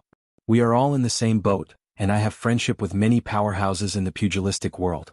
Now that your Royal Highness is tolerant, I have found them all and let them have a place to stay. At the same time I can also increase your Royal Highness' strength. What's suspicious about that? With your ant-like cultivation you dare to talk nonsense here, are you looking for death?" As soon as his voice fell, an evil chill suddenly surged around Taoist Wuyang, causing Lin Fengyu to shiver. Taoist Wuyang was a martial arts grandmaster of the real pellet state, and he was one of the stronger ones. Lin Fengyu, a low-level martial artist who had only reached the innate realm, couldn't even resist the opponent's momentum. But at this time, Li Jiaodi saw someone scolding her man. She immediately frowned and waved her hand, suppressing Taoist Wuyang with a powerful aura. "Looking for death? I want to see who is the one looking for death. Taoist Wuyang, when you were chased by the hidden demon lineage in Taoism like a stray dog, why didn't you show off your power to them?" Seeing his two right-hand men quarreling, Xiang Chong hurriedly began to mediate. That's right, Xiang Chong had now regarded Taoist Wuyang as his right-hand man, even more so than Lin Fengyu. Although Lin Fengyu was the first to join him, his strength and ability were limited. His only advantage was Li Jiaodi, so Xiang Chong wasn't worried that he would betray him. Furthermore, Taoist Wuyang had already worked for his father for so many years. His strength and influence were both guaranteed. Now that he had even helped him recruit so many experts, he was even more important to him. Of course, Xiang Chong was not completely stimulated by such a good thing and lost his mind. Although Lin Fengyu's words were directed at Taoist Wuyang, his suspicions were reasonable. Therefore, Xiang Chong sent someone to Wind Sweeping Tower to verify the identities of these people. The reputation of Wind Sweeping Tower had already formed a subconscious in the entire Jianghu. Whenever there was a need to check this kind of information, they would definitely go to Wind Sweeping Tower. Xiang Chong heaved a sigh of relief when he received the report from Wind Sweeping Tower and found that it was indeed similar to what Taoist Wuyang had said. At the same time, he valued Taoist Wuyang even more. His subordinates could be said to be full of talents, but there weren't many who could really get things done. Although Lin Fengyu could be considered a loyal person, his insight and knowledge were limited. Even with Li Jiaodi's support, he couldn't achieve much. As for that cheap master of Kong Dongming, he had a reputation and strength, but for the time being he could only be used to scare people. He was similarly useless. As such, Xiang Chong also discovered that the truly capable and powerful person under him was Taoist Wuyang. If he didn't value him, who else could he value? However, at this moment, Xiang Chong did not know that Taoist Wuyang, whom he valued, was in a secret stronghold of subduing Marshall Hall, reporting to Chu Xiu all the details of his subordinates. Chu Xiu knocked on the table and said lightly, "If that's the case, does Xiang Chong value you very much?" Taoist Wuyang said mockingly, "There isn't a single useful person under Xiang Chong's command. If he doesn't value me, who else could he value?" Actually, Taoist Wuyang had the chance to betray Xiang Chong. He wasn't Chu Xiu's subordinate. They were just cooperating. If he told Xiang Chong about Chu Xiu's plan to send him undercover, he would definitely be seen as a benefactor by Xiang Chong. However, Taoist Wuyang didn't choose to do so because he was a little afraid of Chu Xiu. This was not because he was afraid of being beaten by Chu Xiu, but because he realized that Chu Xiu had too many trump cards. In this Jianghu, there was probably no one who could truly see how many trump cards Chu Xiu had. This time, Chu Xiu had brought out 2 real fire spirit refinement state and 6 real pellet state martial artists. This strength was enough to become a first-class sect in the outside world. However, if these people didn't have fake identities, Taoist Wuyang wouldn't even recognize a single one of them. This was a little terrifying. Although Taoist Wuyang always felt that these people were a little strange, their strength was there for all to see. God knew if Chu Xiu had other trump cards. Therefore, the thought of betrayal only appeared in Taoist Wuyang's mind for a moment before it was completely thrown to the bottom of the valley. Anyway, it seemed that Chu Xiu had a higher chance of winning, at least in his opinion. Official Chu, right now, I'm enough for Xiang Chong to pay attention to me. The people you send have also become the core force that Xiang Chong relies on. What should I do next? Chu Xiu sent such a strong force to Xiang Chong. Taoist Wuyang didn't believe that Chu Xiu was just increasing Xiang Chong's strength and stabilizing his position. Chu Xiu said in a deep voice, "It's very simple. Next, you just need to encourage Xiang Chong to gather the power in his hands." Power? What kind of power? Chu Xiu squinted his eyes and said, "Of course it's the power that he hasn't controlled before, such as the military, the 5 armies of the state, or the royal service hall, etc. You just need to encourage Xiang Chong to let him place the people I send into these departments, then suppress the dissidents and fight for power. Do I still need to teach this kind of thing?" Taoist Wuyang raised his eyebrows and subconsciously felt a chill in his heart. Chu Xiu's move seemed to be to increase Xiang Chong's power, but it was actually very insidious. It was obviously to ruin Xiang Chong's reputation. Xiang Chong was not the emperor yet. Even if he did become the emperor of the Northern Yen, such wanton plundering of the power of the various departments of the Northern Yen would arouse disgust and even enmity. For example, the 5 armies of the state were the private property of the big shots in the military. All the experts in the 5 armies were almost all promoted from the bottom up. The only exception among the 5 armies was Xiang Wu. He was a spy that Xiang Long had planted in the military. But Xiang Wu was able to sit firmly in the position of the Westling Army's general because of his own strength. Secondly, although he was a member of the Northern Yen royal family, he actually grew up in the Jianghu. Even though he was promoted by Xiang Long, Xiang Wu and the Northern Yen royal family were actually not on good terms, so the 5 armies of the state did not ostracize him too much. But now, Chu Xiu wanted Xiang Chong to place people in their departments to fight for power. This would probably offend the military. So Taoist Wuyang said hesitantly, "Would Xiang Chong dig his own grave like this? Lord Chu, forgive me for speaking bluntly, but I've been by Xiang Chong's side for a period of time. Although this person's temperament and ability aren't very high, he's not too stupid either. He should know the consequences of such a matter." Chu Xiu waved his hand and said, "Of course he knows, but he will still do it. You should know what Xiang Chong was like in the early years. None of those big shots in the military chose to side with him or help him. Instead, they all went to Xiang Li's side. Having grown up in such an environment, Xiang Chong's attitude towards those people is not very good. Even if they all go to his side now, he still won't change his mind. As long as you bring it up at the right time, he won't refuse." Chu Xiu had a good eye for people, but when he first looked at Xiang Chong, he made some mistakes. Later on, he carefully studied Xiang Chong's mentality and more or less understood why the other had changed so much. The desire for power could distort a person's heart. Xiang Chong was clearly such a person. From feeling inferior to having nothing, to suddenly gaining everything, such a sudden change and distortion in mentality was something that few could withstand. And because of this, Xiang Chong had not yet gotten used to his identity. For a qualified monarch, the fickleness of human emotions was very normal. Although there were such things as burning stoves for cold stoves, when you were at your lowest point, others would not bet all their treasures on you. If such a thing happened to a qualified monarch, he would definitely laugh it off. Others were loyal to power, and if he had power, he would naturally be able to obtain the loyalty of others. Such a thing was very normal. But Xiang Chong still could not let go of the neglect and supercilious looks he had received in the past. Why would he worry about offending others? Taoist Wuyang was still somewhat hesitant towards Chu Xiu's analysis. However, since he was now standing on Chu Xiu's side, being ambivalent was a great taboo. Therefore, he could only follow Chu Xiu's words and find an opportunity to incite Xiang Chong to make a move. Several days later, after a banquet, Xiang Chong suddenly sought out Taoist Wuyang alone and asked, "Taoist, I am no longer considered weak, but for some reason I still feel that I'm lacking something. Can you tell what I'm lacking?" Taoist Wuyang sneered in his heart. "What you lack now is cunning." Xiang Long has already arranged everything. All you need to do is to obediently wait for Xiang Long's death and you'll be able to inherit the throne. Now you're still stirring up trouble. If this isn't foolishness, then what is? However, Xiang Chang's question gave Taoist Wuyang a chance. He stroked his long beard and pondered for a moment. Your Highness currently has both status and strength. Logically speaking, you don't lack anything.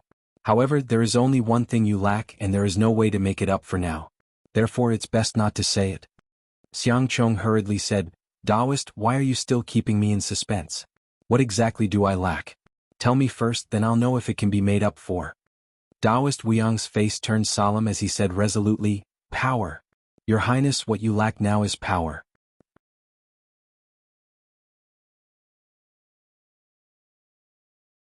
Chapter 935. Xiang Chong was taken aback when he heard Taoist Wuyang say that what he lacked the most was power. He laughed and said, You must be joking, Taoist. What I lack now is power. Internally, I have you, the experts of the pugilistic world, helping me, and externally, I have the identity of Crown Prince. Countless nobles from the military have come to me. Are these not power? Taoist Wuyang said coolly, You are half right, Your Highness.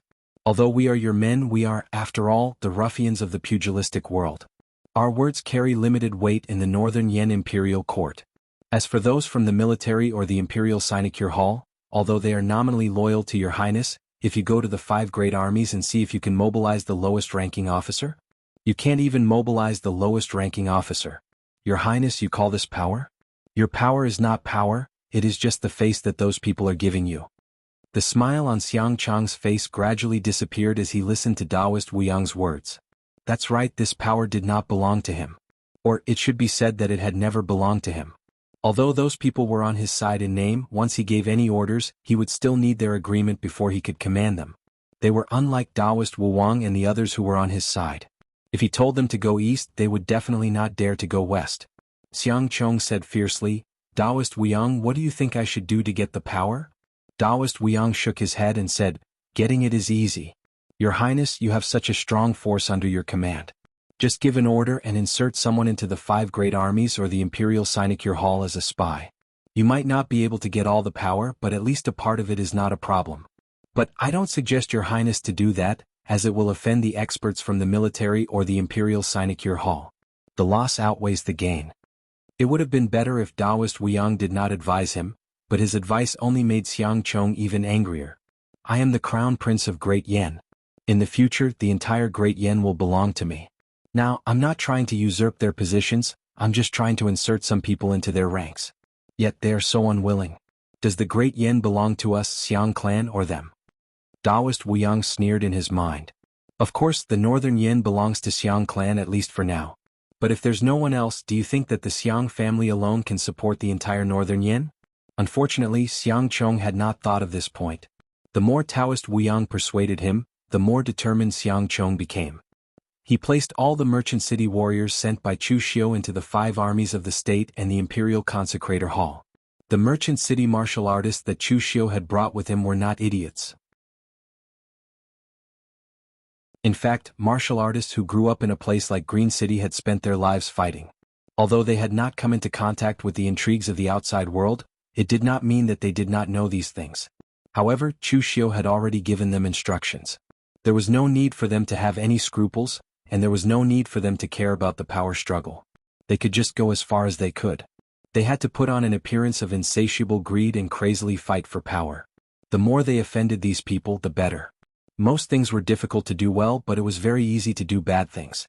In less than half a month, the merchant city martial artists had already made the 5 armies of the state and the Imperial Consecrator Hall full of complaints.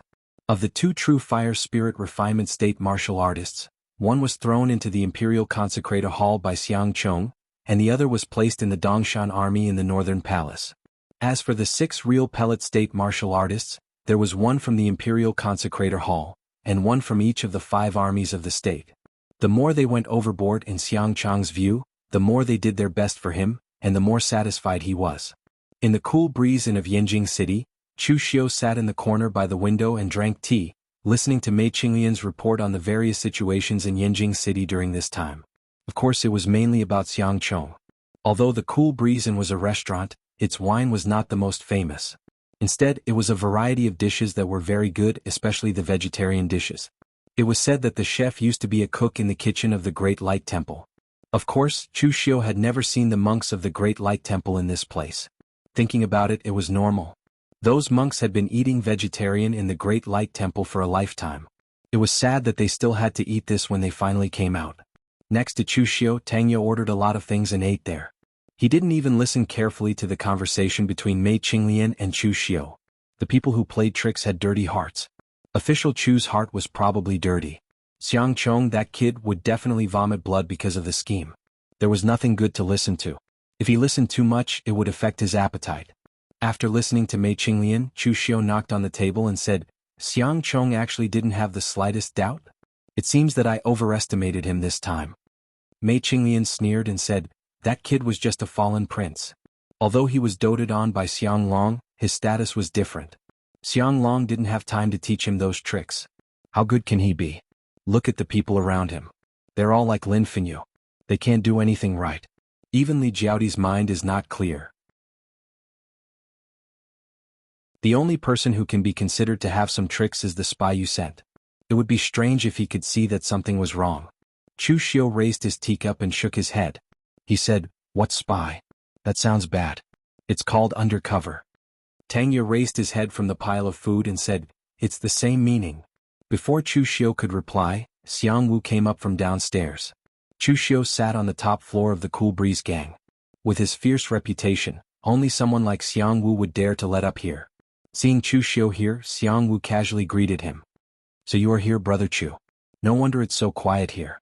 There are benefits to having a good reputation. You don't even need to clear the place for a meal." As he spoke, Xiang Wu naturally sat at Chu Xiu's table. He shouted downstairs, "Manager, add a plate of roasted bananas." Chu Xiu raised his eyebrows and said, "Famous? I'm afraid it's a bad reputation. Anyway, it's not a good one." Xiang Wu ate a mouthful of food and said fiercely, "What's wrong with a bad reputation? If I had a good reputation, I wouldn't be trampled on by others." Chu Xiu thought of something and said calmly, "Who dares to trample on Marquis Xiang's neck?" Xiang Wu said gloomily, "Don't keep talking about how to trample on others when you are eating. It affects my appetite." Although Xiang Wu said so, when the manager sent a plate of roasted bananas, he immediately stuffed one into his mouth. After swallowing it, he snorted coldly, "It's all because of Xiang Chong. Being a crown prince, he thinks he is invincible. He even dares to plant a spy in my West Hill army. If it weren't for His Majesty's face, I would have killed that spy long ago.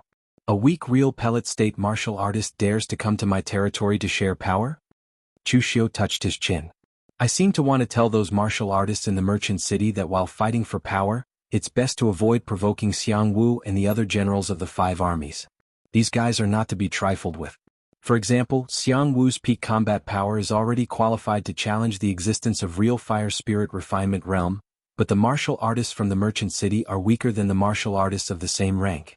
If Xiang Wu is really angry and makes a move, they may not even be able to resist 3 moves."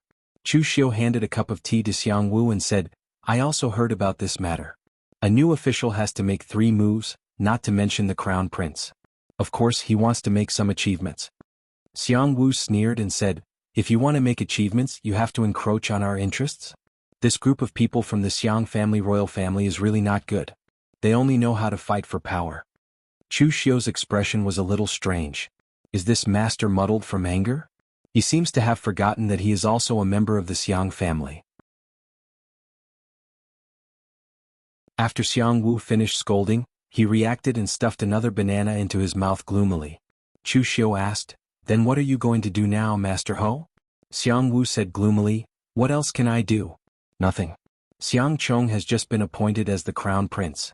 His Majesty is already like this, and it's impossible to appoint a second one. If I find trouble with him, it is to find trouble with His Majesty. I can only endure it for now." A strange look appeared in Chu Xiu's eyes. He said, "Then General Beigong and the Imperial Family's Hall of Masters can both endure it?" Xiang Wu said with a chuckle, "Don't be fooled by General Beigong's usual demeanor. Actually, his temper is even fiercer than mine. But I have to endure it even if I can't. Will he really turn hostile at a time like this? General Beigong has managed the Eastern Mountain Army for so many years. It's not something that others can pry open in a short period of time. My West Hill army is the same. Anyway, there isn't too much danger for now. I can only endure it for now and think about it in the future. Only the Imperial family's Hall of Masters. It is said that Xiang Chong is also unbearably angry. But that master usually keeps a low profile and is actually not someone who fights for power. He can't depose the crown prince, so he can only endure it. But he is Xiang Chong's imperial uncle. He went to reprimand Xiang Chong. But although Xiang Chong agreed verbally, he did not restrain his actions at all. Chu Xiu nodded inwardly. That's about enough. Once an impression was formed, it could not be changed. Through this incident, one could imagine how the military and the imperial family's Hall of Masters viewed Xiang Chong. And at present, other than Xiang Long, he would not listen to anyone else, not even his imperial uncle, Xiang Chong. But did Xiang Long have the energy to care about him now? Xiang Long was already doing his best to ensure that he did not die now. In this way, when Xiang Wu and the others' endurance reached the limit, it was uncertain what would happen at that time. Just as Chu Xiu wanted to ask about the details of the situation, a Jinwu Hall disciple hurriedly ran over to report that there was a problem at the Jinwu Hall. Shen Feiying had a conflict with the people from the Great Guangming Temple. The people from the Jinwu Hall had already gone to support them. Both sides were at daggers drawn. Hearing this, Xiang Wu cast a sympathetic look at Chu Xiu. These are troubled times. It seems that official Chu is having a hard time on your side.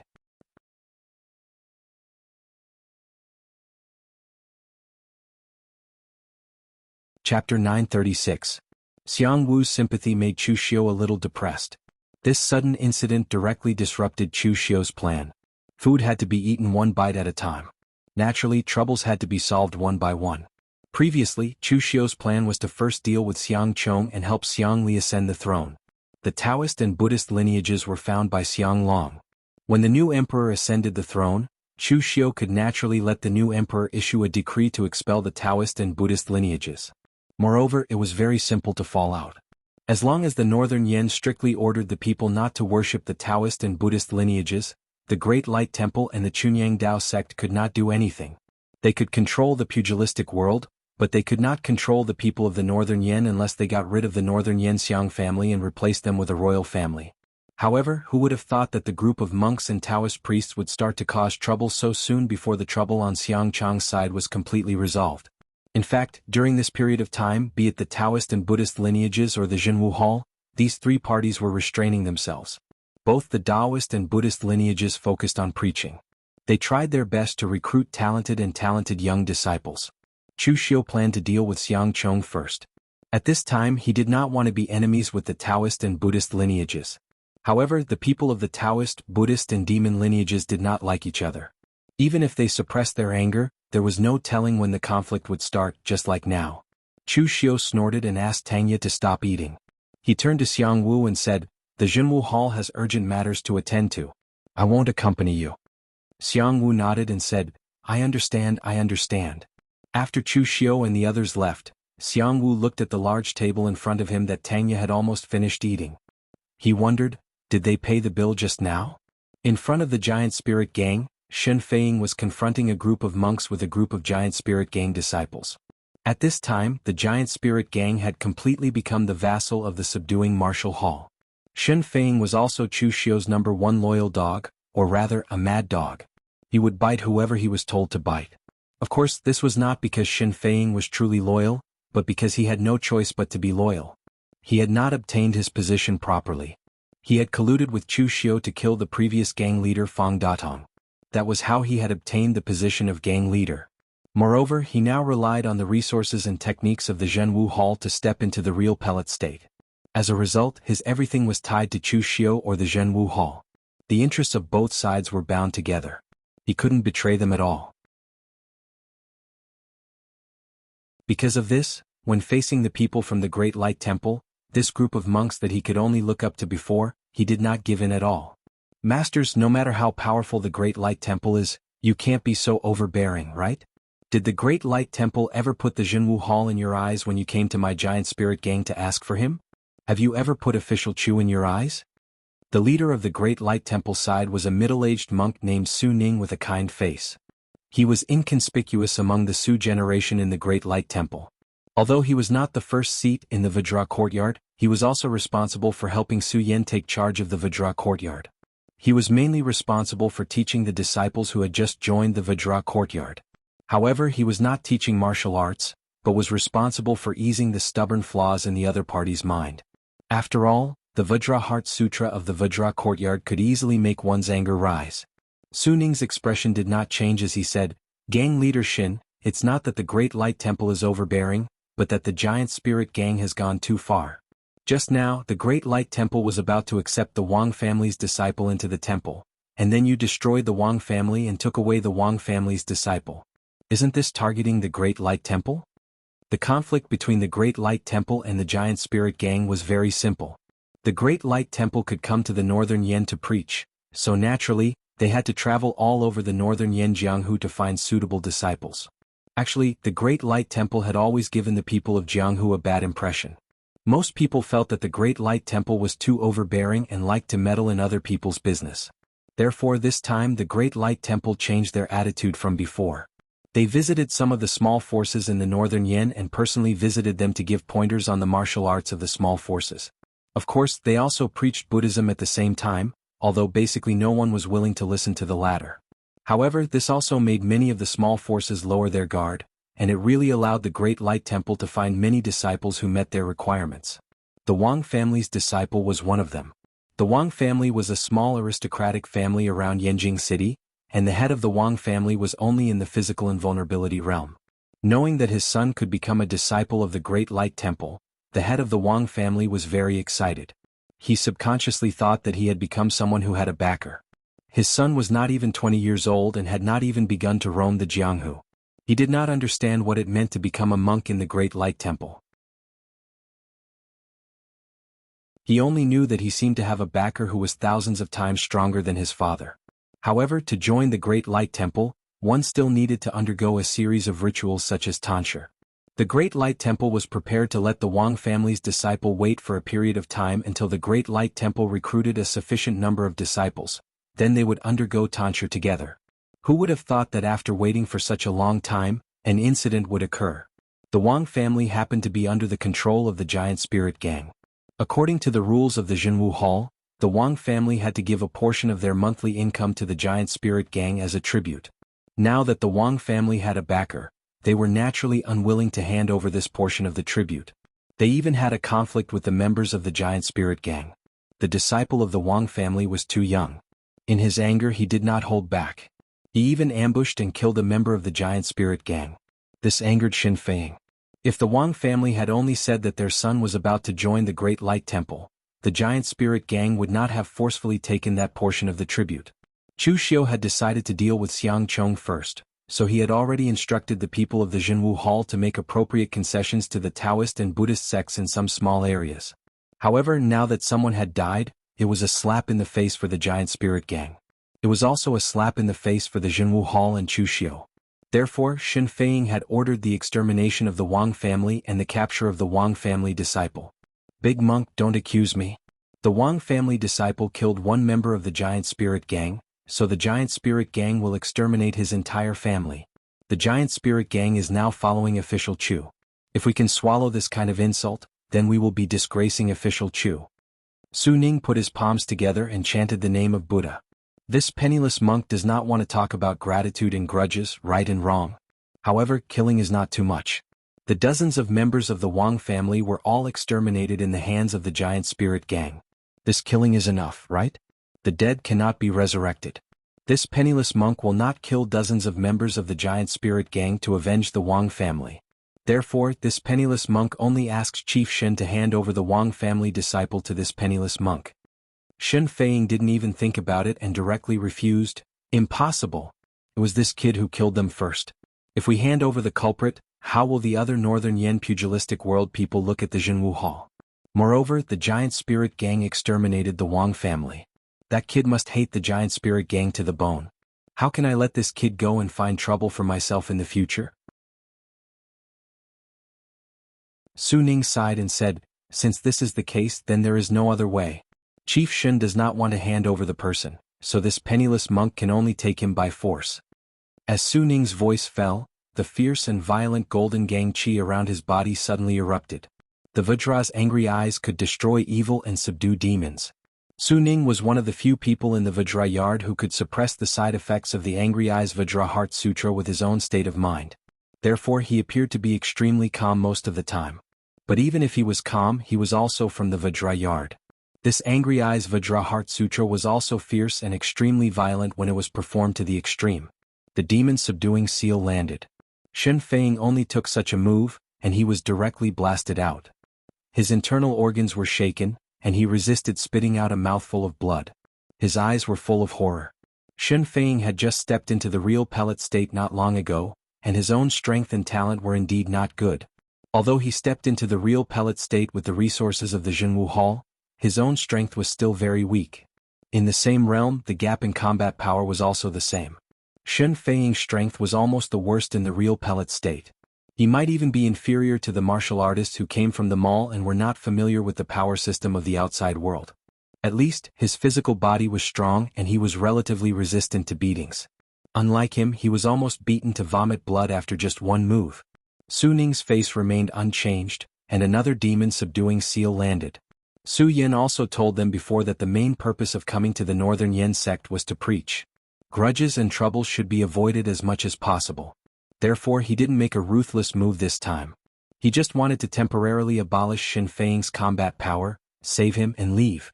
However, at this moment, a violent gust of wind suddenly exploded. The power was so strong that it caused Su Ning's expression to change abruptly. The demon-subduing seal abruptly changed its direction and blasted to the side. There was a loud explosion and a burst of aura fluctuations burst out. Su Ning suddenly felt a huge force hitting his body. The golden Buddha aura around his body flourished, resisting this force, but he was still blasted back a few steps. When the smoke and dust dissipated, Yen Bugui stood there with a giant sword in his hand, expressionless. However, the ground where the two of them collided just now had a huge pit. Shen Feiying hurriedly said, "Master Yen came at the right time. Without Master Yan's timely rescue, I'm afraid our giant spirit gang can't stop these monks." Yen Bugui just glanced at Shen Feiying and didn't even say a word. Shen Feiying also knew the character of official Chu's confidant. The other party was not good with words, but it didn't matter as long as he knew how to fight. On the other hand, Su Ning frowned and thought, this is troublesome. Yen Bugui's name was not well known in the underworld, but in the Northern Yen sect, especially those who paid attention to the Jinwu Hall, everyone knew him. Chu Xiu dug out his confidant from the wilderness. He was powerful, ruthless, and quiet. He was definitely a difficult character to deal with.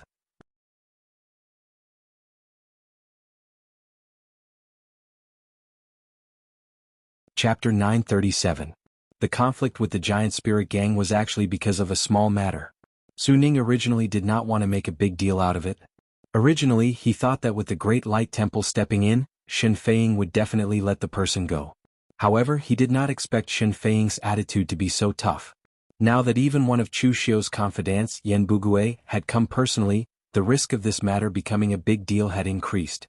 Su Ning said in a low voice, "Lord Yen, is it worth it for the suppression hall to make such a big deal out of it with the Great Light Temple just for such an ordinary disciple?" Yen Bugui did not speak.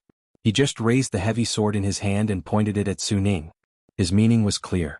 He would kill whoever came. Just as Su Ning was about to say something, a cold voice suddenly said, "Is it worth it?" This is not a question of whether it is worth it or not. It is that no one can take him away from the hands of the suppression hall. Seeing that Chu Xiu had arrived with Mei Qinglian and the others, Su Ning immediately knew that this was not good. How did such a small matter provoke Chu Xiu? Su Ning's attitude was still very strong when facing Shen Feiying and the others. However, when facing Chu Xiu he really did not have the qualifications to be tough. Su Ning put his palms together and said helplessly, "Official Chu, we do not want to take him away.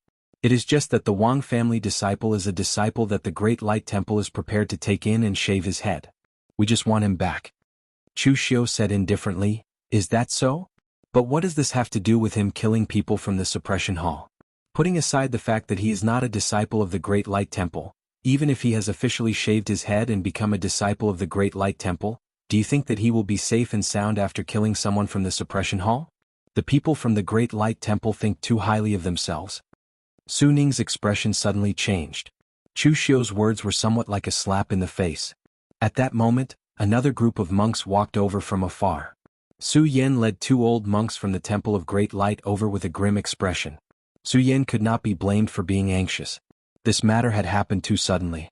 He had not expected that his side would have a conflict with Chu Xiu so quickly. He had already heard about Su Ning's punishment from some of the disciples who had come to inform him. Su Ning's punishment was not wrong. The Great Temple of Light had already decided to take in the Wang clan's disciple. This matter had already been publicized by the Wang clan's clan leader. In the end, not only had the Wang family been annihilated, but if they had not gotten their people back, they would have lost face for the Great Guangming Temple. In the eyes of others, if the Great Light Temple could not even protect its own disciples, then what was the point of running to the Great Light Temple to be a monk? He even had to abstain from alcohol and women. If he was so useless, he might as well go to the Northern Yan Imperial Court and become a eunuch. Therefore they had to return. Otherwise, the Great Light Temple's reputation would be tarnished. How could they continue to preach in the Northern Yan? They might as well return to the Northern lands to recite their scriptures. Official Chu, for the sake of a Wang clan disciple, you actually took action personally. Is it worth it? Su Yen asked in a low voice. Chu Xiu narrowed his eyes and said, for the sake of a Wang clan disciple, didn't the Great Light Temple also send out 3 true fire spirit refinement realm powerhouses? Is it worth it? Su Yen shook his head and said, to the Great Light Temple all lives are equal. If something had happened to Su Ning, the Great Light Temple would have done its best to save him. Now that something has happened to a disciple who has yet to enter the sect, the Great Light Temple will also do its best to save him. Chu Xiu laughed and said, what a good, all lives are equal. Just nice. I, Chu Xiu, am the same. Everyone is equal in my eyes. There is no one I cannot kill. With that, Chu Xiu waved his hand and said, bring that Wang clan brat out. Shin Feiying was stunned. Was the Lord prepared to hand over the person? However, he did not dare to ask too much. He could only obediently bring the person out. That Wang clan disciple was very young. From the looks of it, he was not even 20 years old. At that moment he was trembling in fear. He did not know at all how much of an impact he had caused because of his momentary impulse. Previously, when he was in the Wang clan, he was the only son of the Wang clan master and was doted on. Therefore, not only did the Wang clan master not bear to let him roam the martial world, he did not even let him interfere in the clan's matters. This also caused this Wang clan disciple to be fearless because he did not know anything. He did not know what the subduing martial hall represented, nor did he know what the Great Light Temple represented. However, he was not an idiot. Seeing so many powerhouses in front of him, he was so scared that he could not even say a word. The Great Light Temple wants this brat? He's very ordinary. I wonder what your Great Light Temple sees in him. A cold smile appeared on Chu Xiu's face as he said, a life for a life and a debt must be repaid. This has been a rule since ancient times. Even your Great Light Temple cannot change it. Don't you want the person? Fine, I'll give the person to you, but I'll take his life back. It was not Su Yan's first time dealing with Chu Xiu.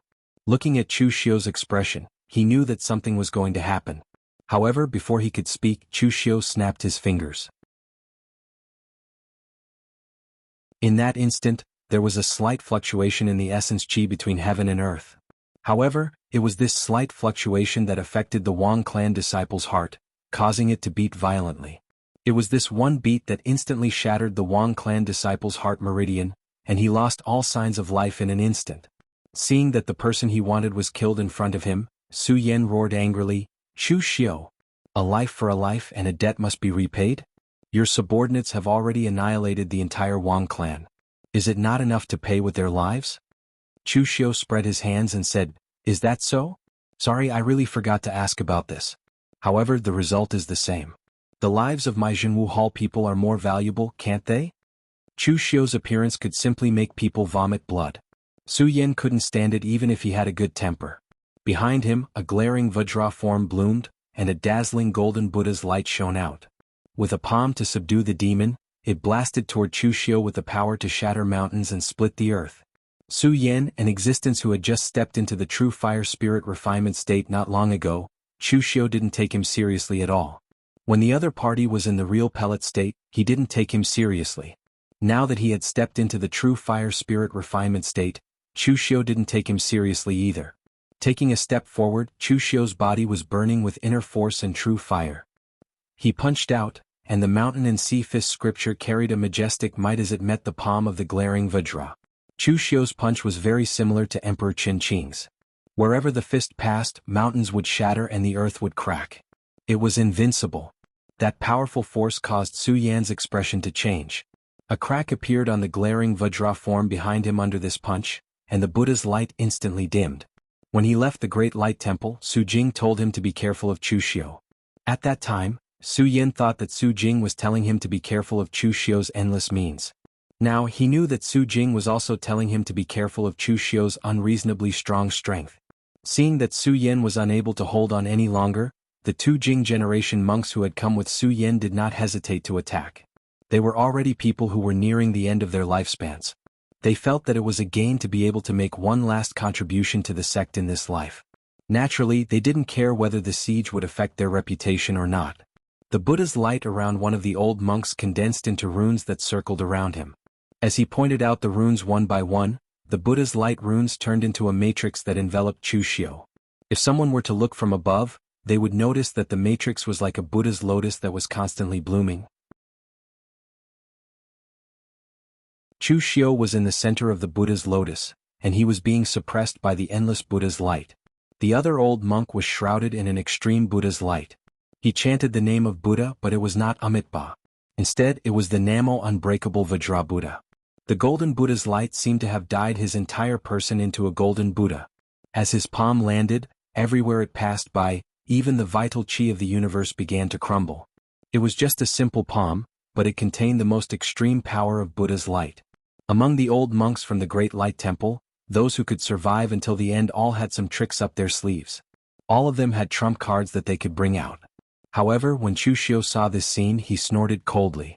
Do you really think that Buddha's light can suppress evil and slay demons? You guys have been practicing Buddhism all your lives, but I'm afraid you guys don't even know what Buddha is. As Chu Xiu's voice landed, his entire body also bloomed with a brilliant and magnificent Buddha's light. Amidst the scorching Buddha's light, Mahavairokkana descended. His Dharma form was dignified, and as he put his palms together, endless Buddha's flames bloomed, instantly shattering the Buddha's lotus matrix. However, at the next moment, Chu Xiu's Dharma form of Mahavairokkana underwent a strange change.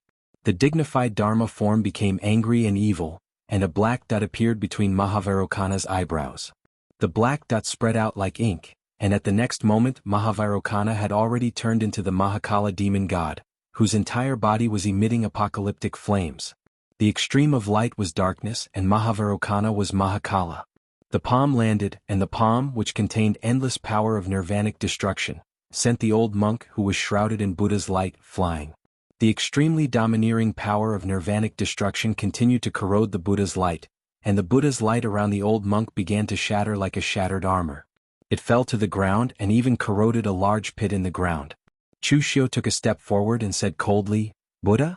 In my territory even Buddhas have to abide by the rules. Su Yan, from the first day you stepped into Yanjing City, you should have known that this day would come." Su Yan's face turned pale, and he was about to join the other two Jing cohort monks in attacking when a faint aura came from afar. Chu Xiu and Su Yan looked in that direction at the same time and they both frowned. It was Shi Yunzi from the Chunyang Dao sect. Shi Yunzi merely watched from afar and did not come over. When he sensed Chu Xiu and Su Yan looking over, Shi Yunzi even waved at them, indicating that they could ignore him and continue. Seeing this, Su Yan snorted coldly, turned around and left with his people. Chu Xiu's eyes flickered with uncertainty, but he did not continue to cause trouble for the Great Light Temple.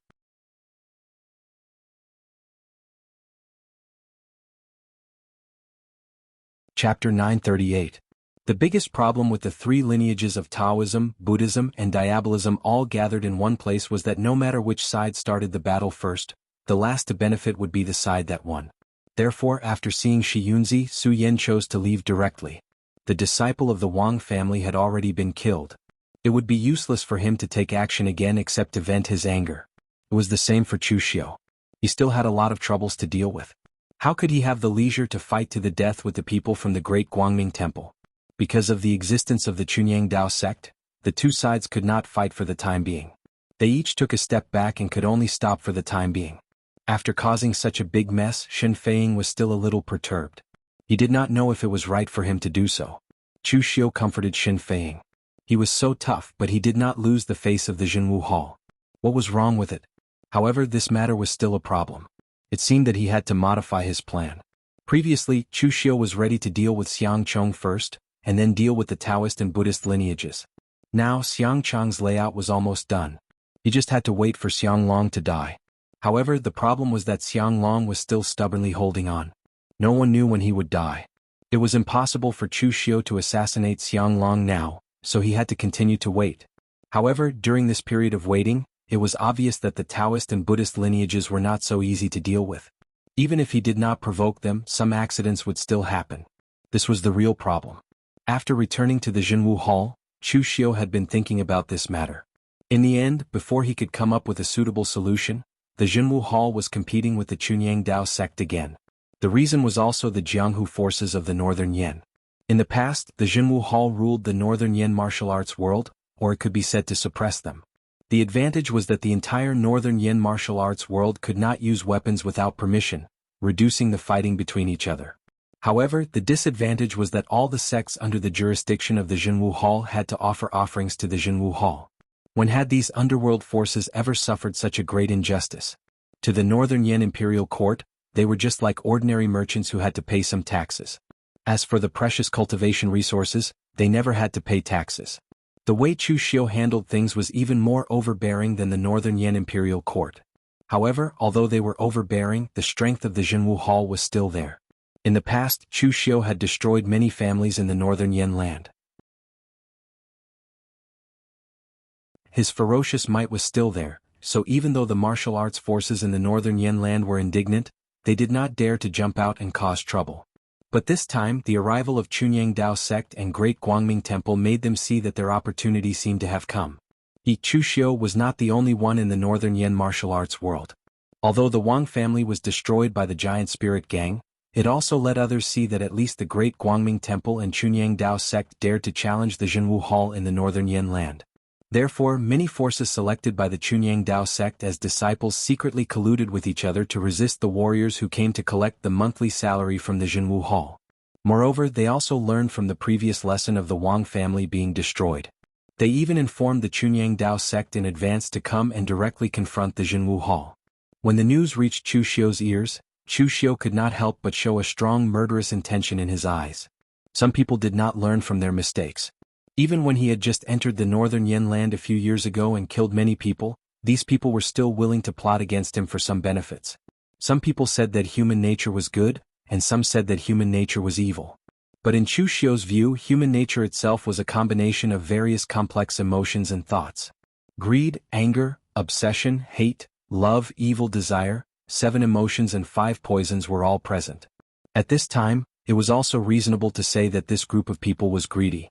Over the years, Chu Xiu asked them to hand in their offerings. Every time they paid, their hearts would hurt as if their flesh was cut. At this time they got the opportunity, but this group of people could not stand it anymore. They jumped out, to court death. This could not be opened. The Jinwu Hall suppressed the Northern Yen martial arts world by relying on knives and rules. If he did not do anything this time, it would be breaking the rules. Therefore, after he just attacked the Great Guangming Temple, Chu Xiu could only attack the Chunyang Dao sect again. At this time, in the Yanjing City branch of the Chunyang Dao sect, Shi Yunzi and his martial uncle Mako Mori were actually not very clear about this matter. This was the decision of those small forces. After they had discussed it and forced the people of the Jinwu Hall away, they reported to the Chunyang Dao sect and asked for their protection. In fact, they were forcing the Jinwu Hall to abdicate because they knew that the Chunyang Dao sect would not ignore them. Otherwise, how could the Chunyang Dao sect gain a foothold in the Northern Yen land?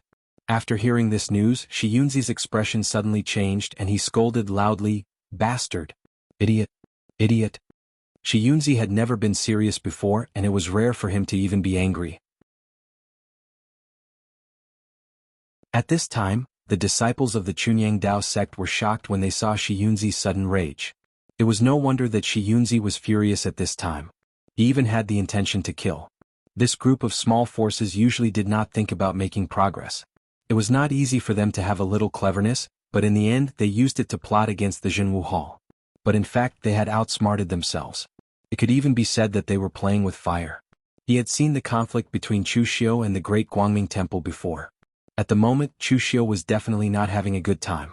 If this group of people did not want to pay the offerings, They could use the Chunyang Dao sect to refute them in a neither soft nor hard manner when the disciples of the Jinwu Hall came to collect the offerings. The Jinwu Hall would definitely not continue to be tough. There was no need to make this matter public, and the Jinwu Hall would not publicize it. In the end, the meat would be rotten in the pot, and no matter how it was eaten, it would be their own. In the end, this group of idiots joined forces to rebel against the Jinwu Hall and broke the rules set by the Jinwu Hall. This was simply challenging the bottom line of Chu Xiu. According to Shi Yunzi's understanding of Chu Xiu at this time, he was probably already on the way to kill people with his saber. Mako Mori, who was rumored to have a bad temper, was very calm at this time. He stood up and said faintly, "It's useless even if you scold me. If this Jianghu was full of rational people, if they were all smart people, then there would not be so many gratitude and grudges, and there would not be so many killings in the Jianghu. In fact, most of the people in this Jianghu are actually idiots who think they are smart, including my Chunyang Dao sect. There are many such people. If you need to fight, kill or fight, then come. I will follow you to the northern Yen, and I can't help you with my old brain. The sect master sent me here to prepare me to raise my sword and kill people at the critical moment. Now, I really want to see how amazing the person who is known to be the most outstanding among this generation of young people can be." Shi Yunzi looked at Mako Mori with some surprise. It was said that this martial uncle had a bad temper, but now it seemed that he was the one who saw through it the most. He did not know what he experienced when he was in closed-door cultivation that could make his state of mind change so much. At this time, in a manor outside Yanjing City in the Feng family manor, the martial artists of several forces gathered. This time they joined forces to expel the martial artists who were collecting offerings from the Jinwu Hall, and they used the Chunyang Dao sect as a shield. In fact, there were many forces that were selected by the Chunyang Dao sect to be disciples in the entire northern Yen, and it was far from just these few forces. The younger generation of the Chunyang Dao sect had a shortage of young people, so they were not as strict as the Great Light Temple in recruiting disciples. It was fine as long as they were a little passable. However, the other forces were a little timid. After hearing that they were going to join forces to resist the Jinwu Hall, they were so scared that they closed their doors and refused to see any guests. There were only a few people present who were brave. However, after doing it they were a little flustered. After doing it they only knew how to be afraid. Chu Xiu's murderous nature was well known in the pugilistic world. Could the Chunyang Dao sect stop him? Moreover, the news had already been released. Why hadn't the Chunyang Dao sect come? One of them clapped his hands and said regretfully, "Sai, back then I said don't do this, don't do it. Even if you want to do it, you have to be safe. You have to test the pure Yang Dao sect's attitude before doing it. Now the people from the Chunyang Dao sect haven't come yet. I'm afraid the Jinwu Hall has already received the news. What if the Chunyang Dao sect is a step behind?" A gloomy old man sitting on the main seat snorted coldly. "Are you regretting it now? It's too late. Since it has already been done, there is no room for regret. What's the use of complaining? This is a big gamble. If we win, we will no longer have to be oppressed by the Jinwu Hall. Even we, the pioneers, can become famous in the northern Yen martial arts world." This old man was the current villa master of Fengjia village. This time he was the first to propose to join forces. Someone hesitated and said, "But what if we lose the gamble?" Villa Master Feng sneered and said, "Lose the gamble? If we lose, our whole family will be exterminated and we will be doomed eternally." Everyone present suddenly fell silent. However, at this moment, a disciple of Fengjia village ran in awkwardly and said while trembling, Villa Master. Bad news. Chu Xiu has brought the people from the Jinwu Hall to fight." Upon hearing this, everyone present suddenly turned pale as if the end of the world had come. The man who spoke previously held his head and trembled as if he was about to cry. He kept murmuring, I told you not to be so hasty. Now that the god of death, Chu Xiu, is here, our whole family will be exterminated and we will all die." Although Villa Master Feng's face was also pale, he still stood up and kicked the man. He scolded, "Since we are all going to die, we might as well die with dignity. Now that Chu Xiu is being suppressed by the Northern Yen Imperial Court, he is not having a good time. After we go out, try to delay as much as possible. As long as we can delay until the Chunyang Dao sect arrives, we will be saved." Villa Master Feng was still considered courageous as he led his people out of Fengjia village. Seeing that Chu Xiu had already brought a group of Suppression Martial Hall's ancient martial art practitioners to surround the entire Feng family village, Village Master Feng forcefully cupped his hands and said, Lord Chu, now that the disciples of our clans have already joined the pure Yang Dao sect, regarding the matter of the offerings before Villa Master Feng could finish speaking, Chu Xiu had already waved his hand expressionlessly and spat out a word, kill. You're tuning in to the Han Li's Wuxia Chronicles YouTube channel. We're so grateful for your support, and don't forget to subscribe to join us on this incredible journey through captivating stories. Your generosity through donations truly makes a world of difference, as it's the primary source of revenue that allows me to expand and enhance this channel for you. Thank you from the bottom of my heart for being a part of this adventure.